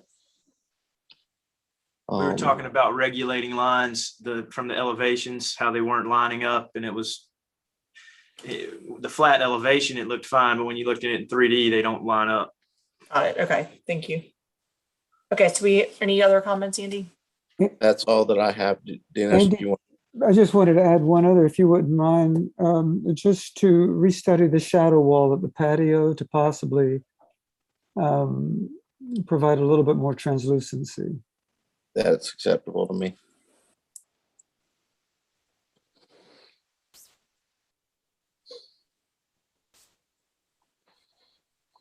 Okay, so we have a motion for deferral with staff comments 1 through 7, modifying staff comment number 6 to add and use larger plants and shrubs additionally in that area, along with board comments. 1, develop landscape concept, including the definition of the berms to match how the landscape concept was presented. 2, simplify the architecture, including the tower element. 3, study the shed roof. 4, be consistent and honest with brackets. 5, keep precast panel honest to its design intent. 6, refine building details to work in conjunction with the design. 7, restudy the shadow wall of the patio to provide more translucency. Yes. Good. Okay. Yes. Is there a second? I gladly second it. Thanks, Dinos. Dinos for the second. I will now call roll. Aaron, Yes, in favor. Ben, Yes, in favor. Ashley, Not because I disagree with the comments, but because it's my understanding they could be addressed at a preliminary approval, I'm going to be a no in support of staff. thank you. Stephanie, Yes, in favor. I am also yes in favor. So with I that, didn't we're understand. moving. I didn't understand what Ashley said. She said something about they could be addressed at preliminary. What's that mean? What are you referring to, Ashley? As I understand it, they could bring back their plans with the changes that we have requested, and we could continue on in the process as opposed to having them come back 2 more times. You know, I think that some of these things could be discussed at a preliminary review as opposed to a denial now, and coming back for another conceptual discussion. I don't think we're denying it, right? Yeah, it's deferred, correct. We're not denying. Deferred versus denial. Okay. Right, next item on the agenda is item number 4, 334 Folly Road, requesting preliminary approval for a new refuel gas station, convenience store, and car wash. I know we've seen this one a number of times. David, I don't know if you had an introduction or if we can dive in. I do not, so we could turn this over to the applicant.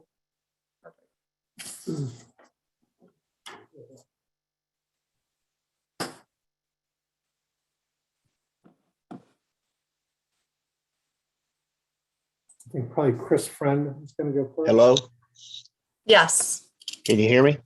we Yeah. can. Okay, great. I guess let's just roll forward to sheet 14. I think all the photos, everybody's familiar with the project. I don't think we need to go back through all of that. Is 10 minutes sufficient for you? Yeah, I think so. Okay, great. I'm not seeing a sheet 14. No, not the actual sheet number on it, but 14th in the set. Well, it's no longer in that order. I included it Okay. in the main set. Go to the civil sheets then. Site plan. Keep going. Right, one more, right there, All right. I'm going to get there. right there.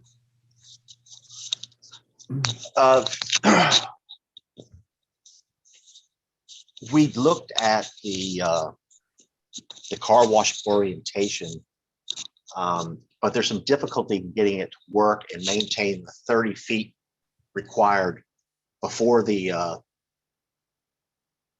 ingress of the car wash.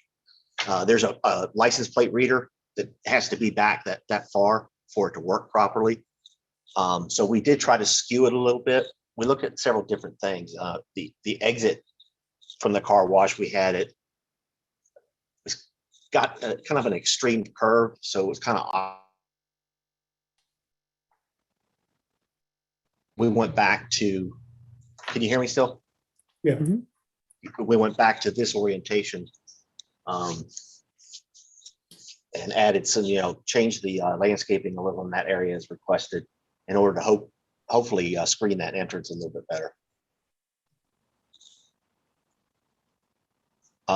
I guess the other thing that I really want to talk about, the last time around, Dino's mentioned studying the brick water table and that transition from the siding to the water table. And I think the impression I got was that he was wanting the face of the siding or the siding and the brick to be flush. And, with a modular sized brick, we would have to fur off the wall, several inches. And we just didn't feel that was feasible. So we eliminated the brick water table. If you want to scroll down to the elevation, David, please.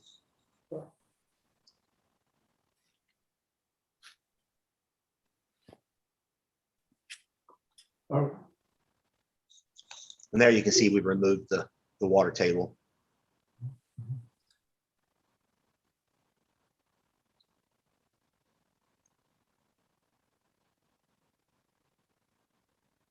And we also took the brick off of the car wash, but we kept the brick for the fence piers and the dumpster enclosure.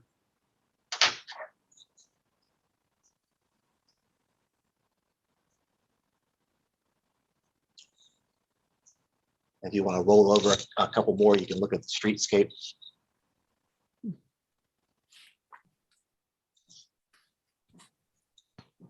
And we are asking that the refuel trademarked canopy be approved.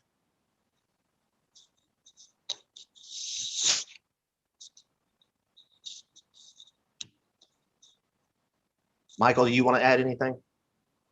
No, briefly, this is Michael McCormick, the civil engineer. We looked at the drive-through or revision that y'all talked about and ran into the same problems we did before. Having to get somebody out of there was just, it turned too difficult, beating up the curb and gutter and so forth. There's two sections of fence that are clouded on the site plan that y'all asked about in the last meeting regarding the heights. There's a 10 feet up on Tatum, and there's 6 that runs the length or the balance of the property. And there's a cyclone fence on the south side of the property. Also, you guys asked about the conditions of those buffers. If you look on the landscape plans, we provided 4 shots of what you'll see out there today. And also had Jody Furman on here, he's the LA as well, change the palette that y'all talked about and requested.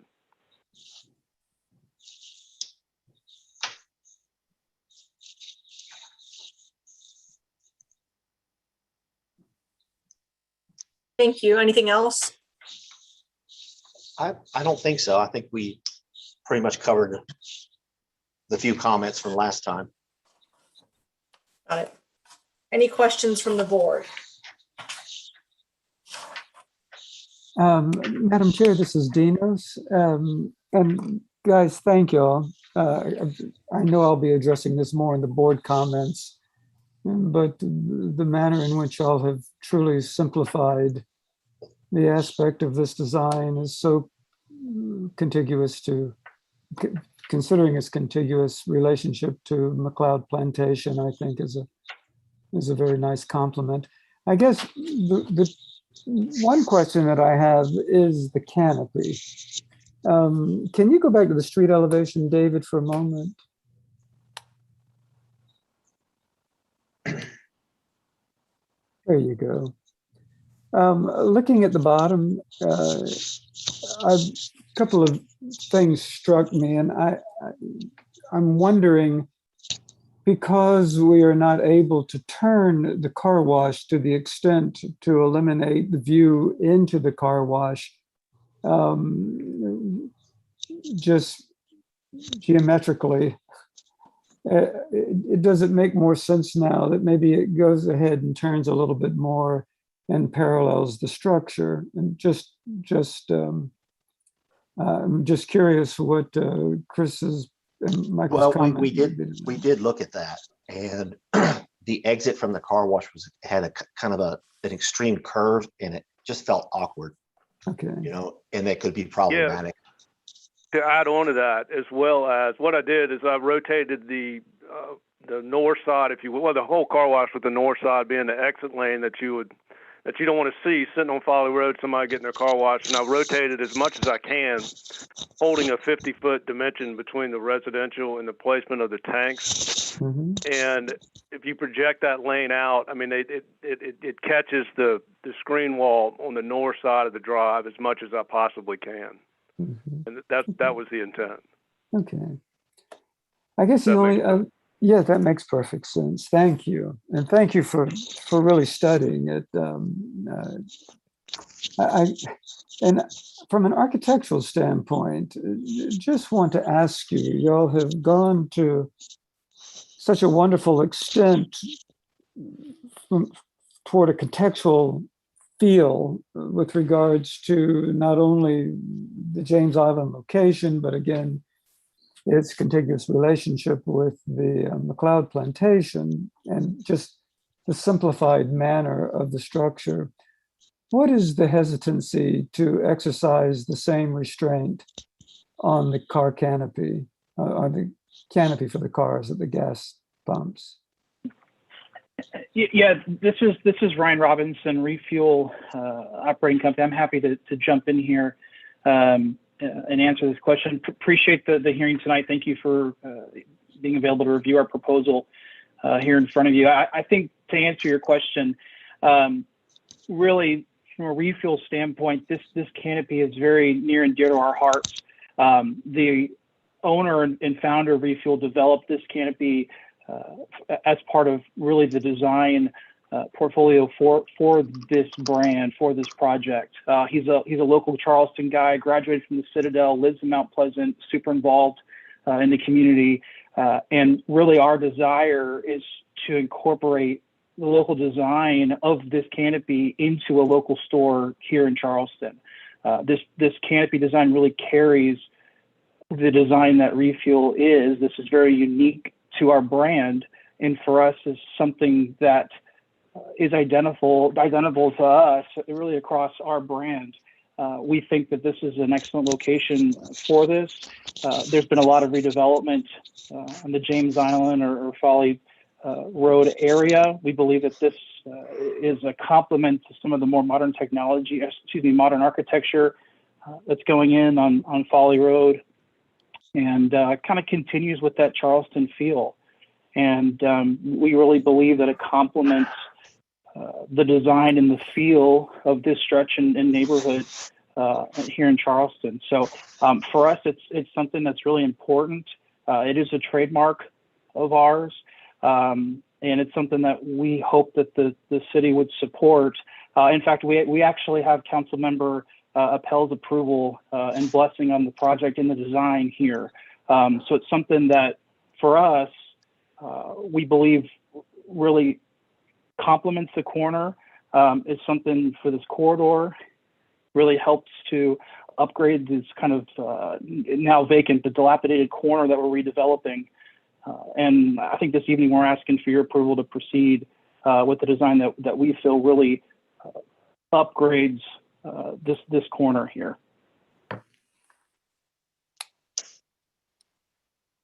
Thank you, Madam Chair. That's all my questions. Thanks, Dinos.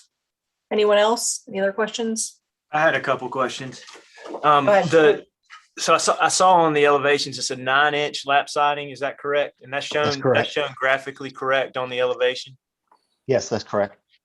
And how are you handling the transition to the ground? Well, it's a turned down slab, so the siding will terminate about 8 inches above the ground, except at the front walk. At that location, I'll have to have a treated 2x to keep the cement fiber off of the concrete. Okay. On the north elevation, is there a reason why the porch can't align with the utility storage? It just looks like it's kind of an afterthought, the slope of the roof. There's like a tiny little slope. Can you go to the north elevation, David? Yeah, right there. I'm sorry. Right. It looks fine in elevation. Oh, next. Looking for north. Did you say north? Yes, north. You can probably see it better in the rendering. Go down a little bit. The 3D rendering. Sorry, I'm trying to find it. There we go. Down to the side. Hold on, let me see. Go up, I guess. Right there at the top, northeast view. That little sliver of a piece of roof. Can you? Is there a reason you couldn't make the porch meet the edge of the utility? Well, because the porches are all consistent all the way around the building. They're the same depth. Because it's the same depth. Yeah. Okay. I do want to point out the board asked us for that side porch to stretch it down the length of the facade at Folly Road. That's the west elevation. But if you look at it, I didn't go all the way to the corner, and the reason I didn't was because of the column spacing. So it's consistent in the front of the building and turns the building, and the column spacing remain consistent. And it wouldn't work out going all the way to the corner.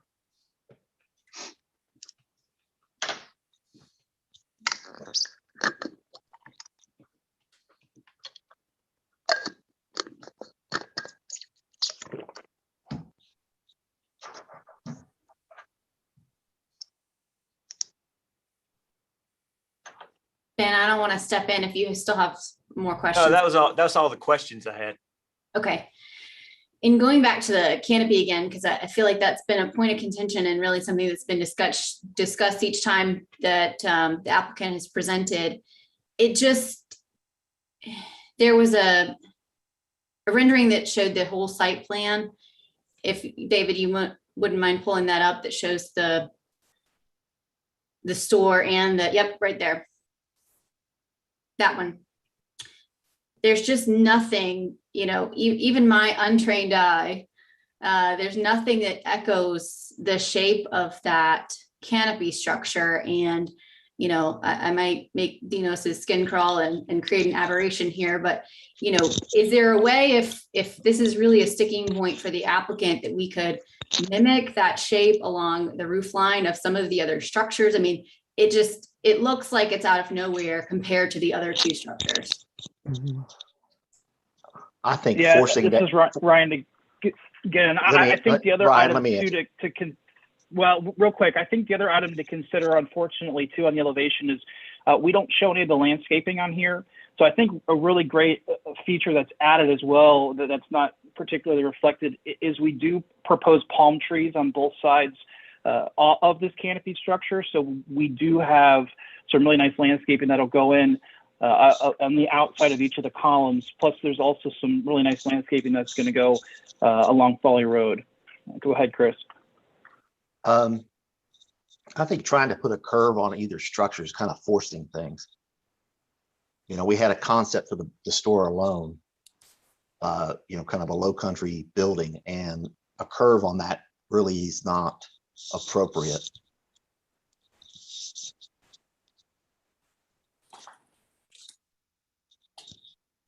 Thank you, Madam Chair. That concludes my questions. Thank you. Any other questions?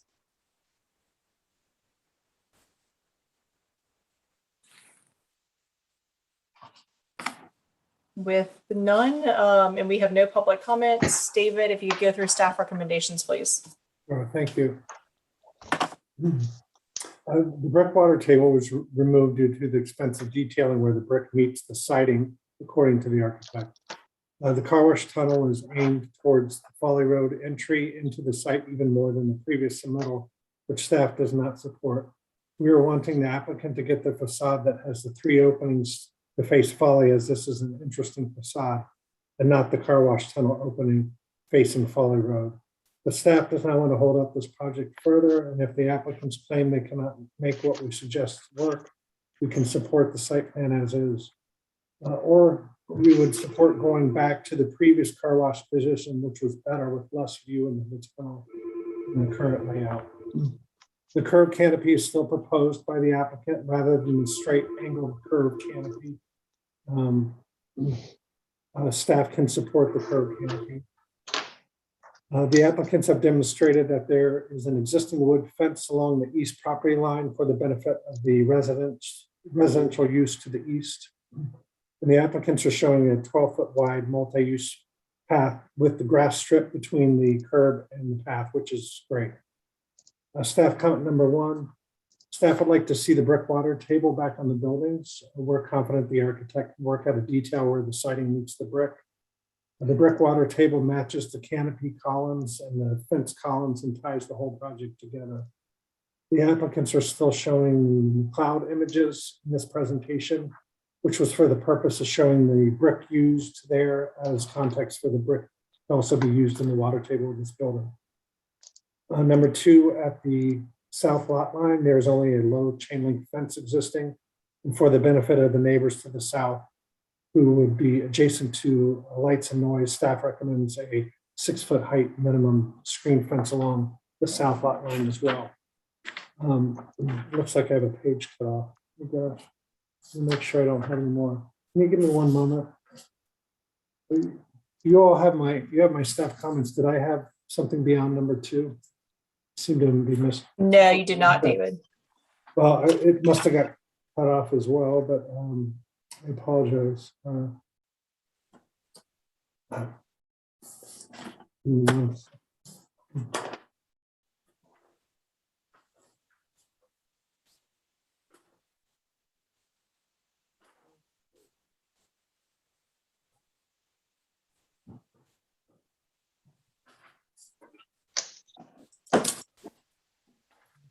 I'm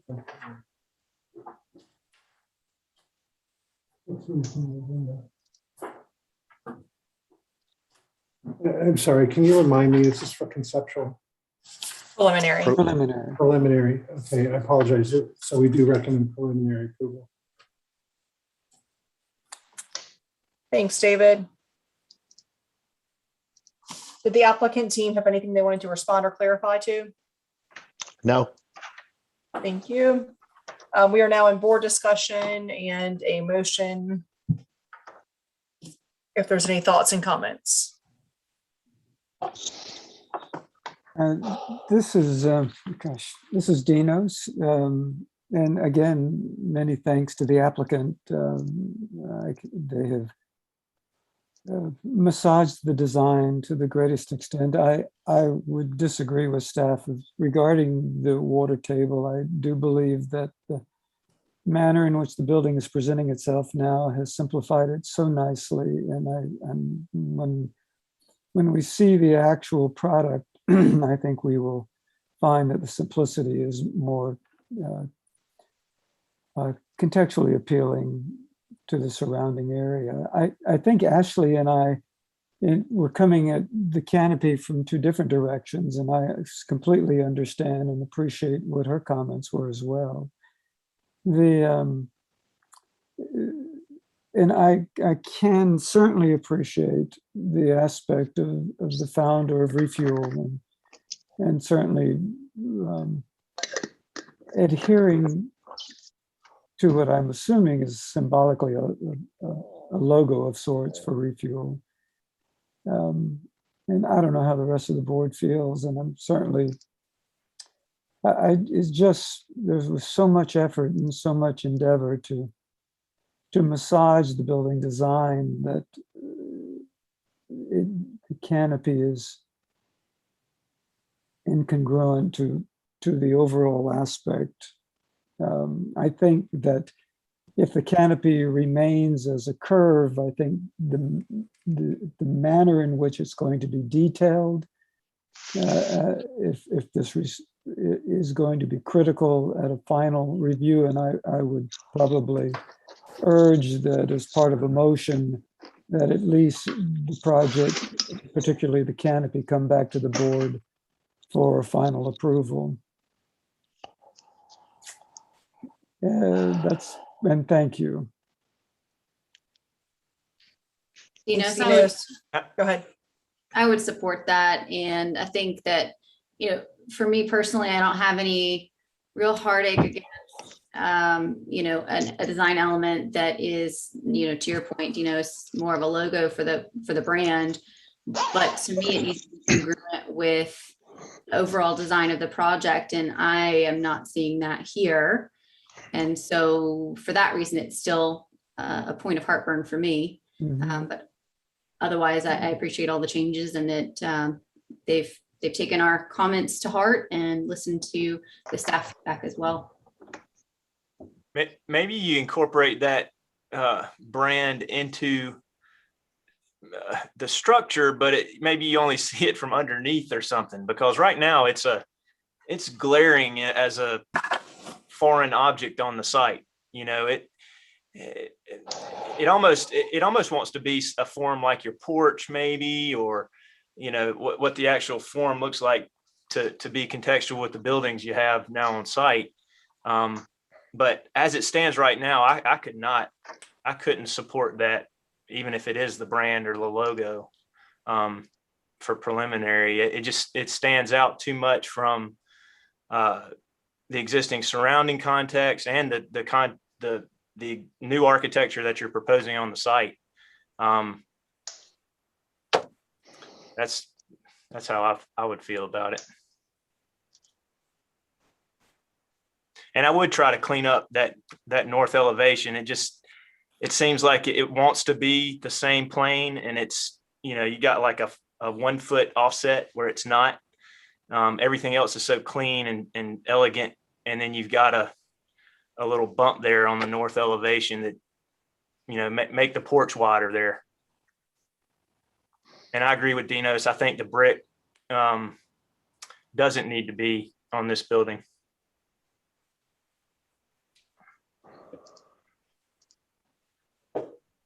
This is Andy. I'll echo the comments about the canopy without belaboring them.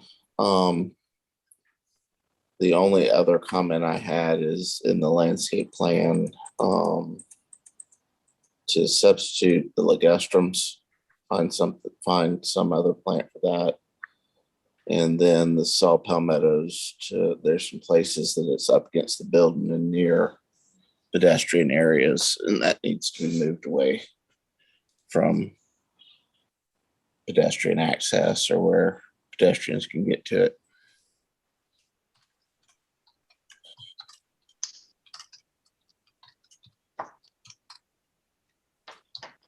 Madam Chair, if I can just say one thing in this discussion with regards to the canopy. So as I understood, or as I heard from Ryan, they would consider putting up palm trees, I guess, to soften that look. And so my thing is with that, if the owner is very adamant about the logo, I'm not sure why he would agree to have palm trees to soften it. And if that's the case, then why won't he just consider changing or softening the design if he's willing to hide it with palm trees? So I don't know if it's just a thing that he just feels he needs to have it, but if he's willing to hide it with palm trees, then why couldn't he just consider maybe tweaking the design so he doesn't have to hide it with palm trees? Just a thought. Can I address that real quick and clarify about the palm trees? Oh, sure. Yes, please. The palm trees aren't there to hide the canopy. They're there to as an extra element. It's something they do with other locations. This isn't something we're just adding for this. Yeah, it's in the Charleston, Mount Pleasant area where the brand originated, right? The addition of the palm trees and the arched canopy as design has become kind of a site identifier. So no matter what the building or the car wash looks like, as a patron or a customer of refuel that is used to stopping and would prefer to stop at a refuel, those have been kind of the site identifiers to them. Very similar to, I believe, McDonald's is across the street, right? Is that no matter how the design of the building is, those golden arches, those kind of little arches on the top of the facade is kind of what identifies the lot from a customer that is driving by without having to formally and fully look at the monument signage, building signage. They know they're pulling into their C-store brand of choice. Could you please state your name for the record? Sorry, Narciso Lira. I'm with Refuel Representative, Development Manager. Thank you. I think Stephanie brings up a wonderful point. This is a tough issue because honestly, I'm a patron at Refuel and have always enjoyed the cleanliness of their facilities and how they've managed their structures. So when I see Refuel, I'll usually be one of my top choices. The canopy is not an identifying element to me, but that's just because I'm not very observant, I guess, in that regard. But this does begin to get into a dialogue and that borders on the aspect of prototype. And just knowing how the board feels about prototypes and the effort to apply a prototype to every site is something that the board has shied away from. I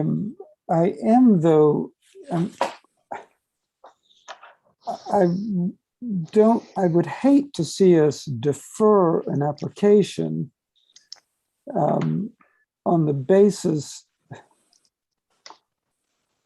and this is going to come out wrong, there's so much architecturally that has evolved. I would hate that the lack of attention to the canopy defer the progress of this project to move forward. And I truly feel that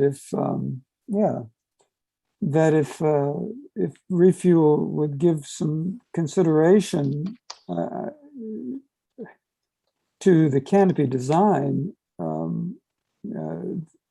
because you can hear how the board sentiment is leaning, and the canopy is just so foreign to the rest of the architecture on the site. I'm old enough to remember when one very distinguished preservationist sitting on the Board of Architectural Review referred to a new gas station going in downtown, looking at the canopy and referring to it as space junk. And that was back in the late 70s, early 80s. And I would hate to see that there's any shortfall with regards to the evolution of this design to be focused on a canopy that I think could be highly improved with the talents of this design team. But anyway, I'm not helping right now, but Can you approve give preliminary approval for everything, with a couple other conditions except for the canopy? Is that something, can that come back at final approval? I think it would be, we give preliminary approval and one of the conditions would be that the canopy has to come back for final approval. Or I guess the whole project would have to come back for final approval, but we're asking that essentially, for the canopy. Is the way the motion would have to be worded. We couldn't break out the canopy as its own individual piece. It would have to be for the whole project. With the rationalization, kind of unsaid that it was, or not in the motion, but because of the canopy. Could I ask one question as well? I just wanted the applicant to point out the palm trees that they're referring to. Unless, let me see.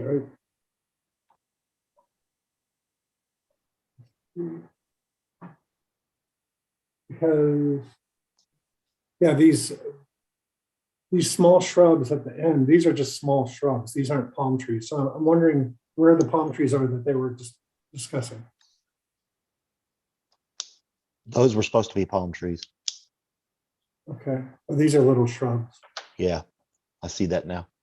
Yeah, those what you got there won't support palms. I kind of had just disregarded that as not being presented in the plan.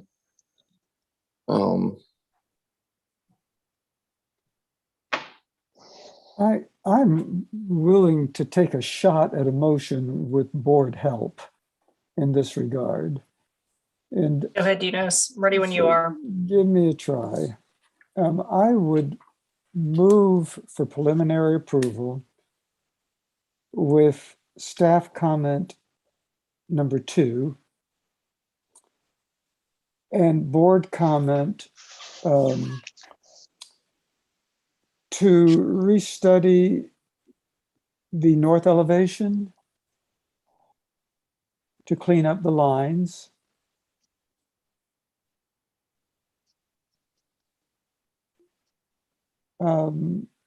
Substitute ligustrum.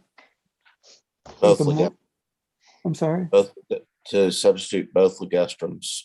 Both ligustrums with a more appropriate landscape plant. Take it, Andy. To move the saw palmetto away from pedestrian areas. Okay. So what about the ligustrum? To substitute the 2 listed ligustrums with a more appropriate native plant.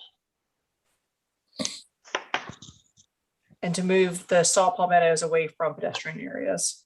That's correct. Got it. Okay, thanks. And to have the applicant come back for final review with a restudy of the canopy that is more in keeping with the architecture of the site.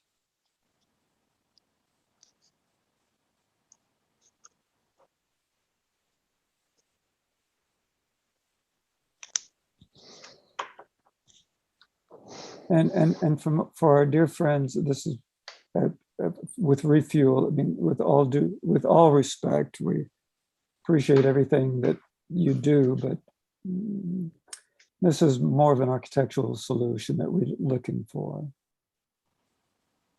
I'll second that. Hold on one second, Ben. Okay. We have a preliminary, I'm just gonna reread the motion, but I'll count your second. Motion for preliminary approval with staff comment number 2, along with board comments. 1, to restudy the north elevation to clean up the lines. 2, substitute both ligustrums with more appropriate native plants. 3, move the saw palmettos away from pedestrian areas. And 4, the project will return to the board for final review with a restudy of the canopy that is more in keeping with the architecture of the site. Good, Dinos? Yes, ma'am. Perfect. Okay. Ben has the second. I'll now call roll. Aaron? Yes, in favor. Andy? Yes, in favor of the motion. Stephanie? Yay in favor. Ashley? Yes. And then I am also yes in favor. So next and last on the agenda is item number 5, approval of the minutes from the August 16th, 2021 meeting. Is there a motion to approve? Motion to approve this. Thanks, Andy. Is there a second? Yes, ma'am. Second. Thank you, Dinos. Now call roll. Aaron? Yes, in favor. Andy? Sorry, Yes. Andy made a motion. Stephanie? Yay in favor. Ashley? Yes. Ben? Yes, in favor. And I am also yes in favor, and we are done. Threw me off there.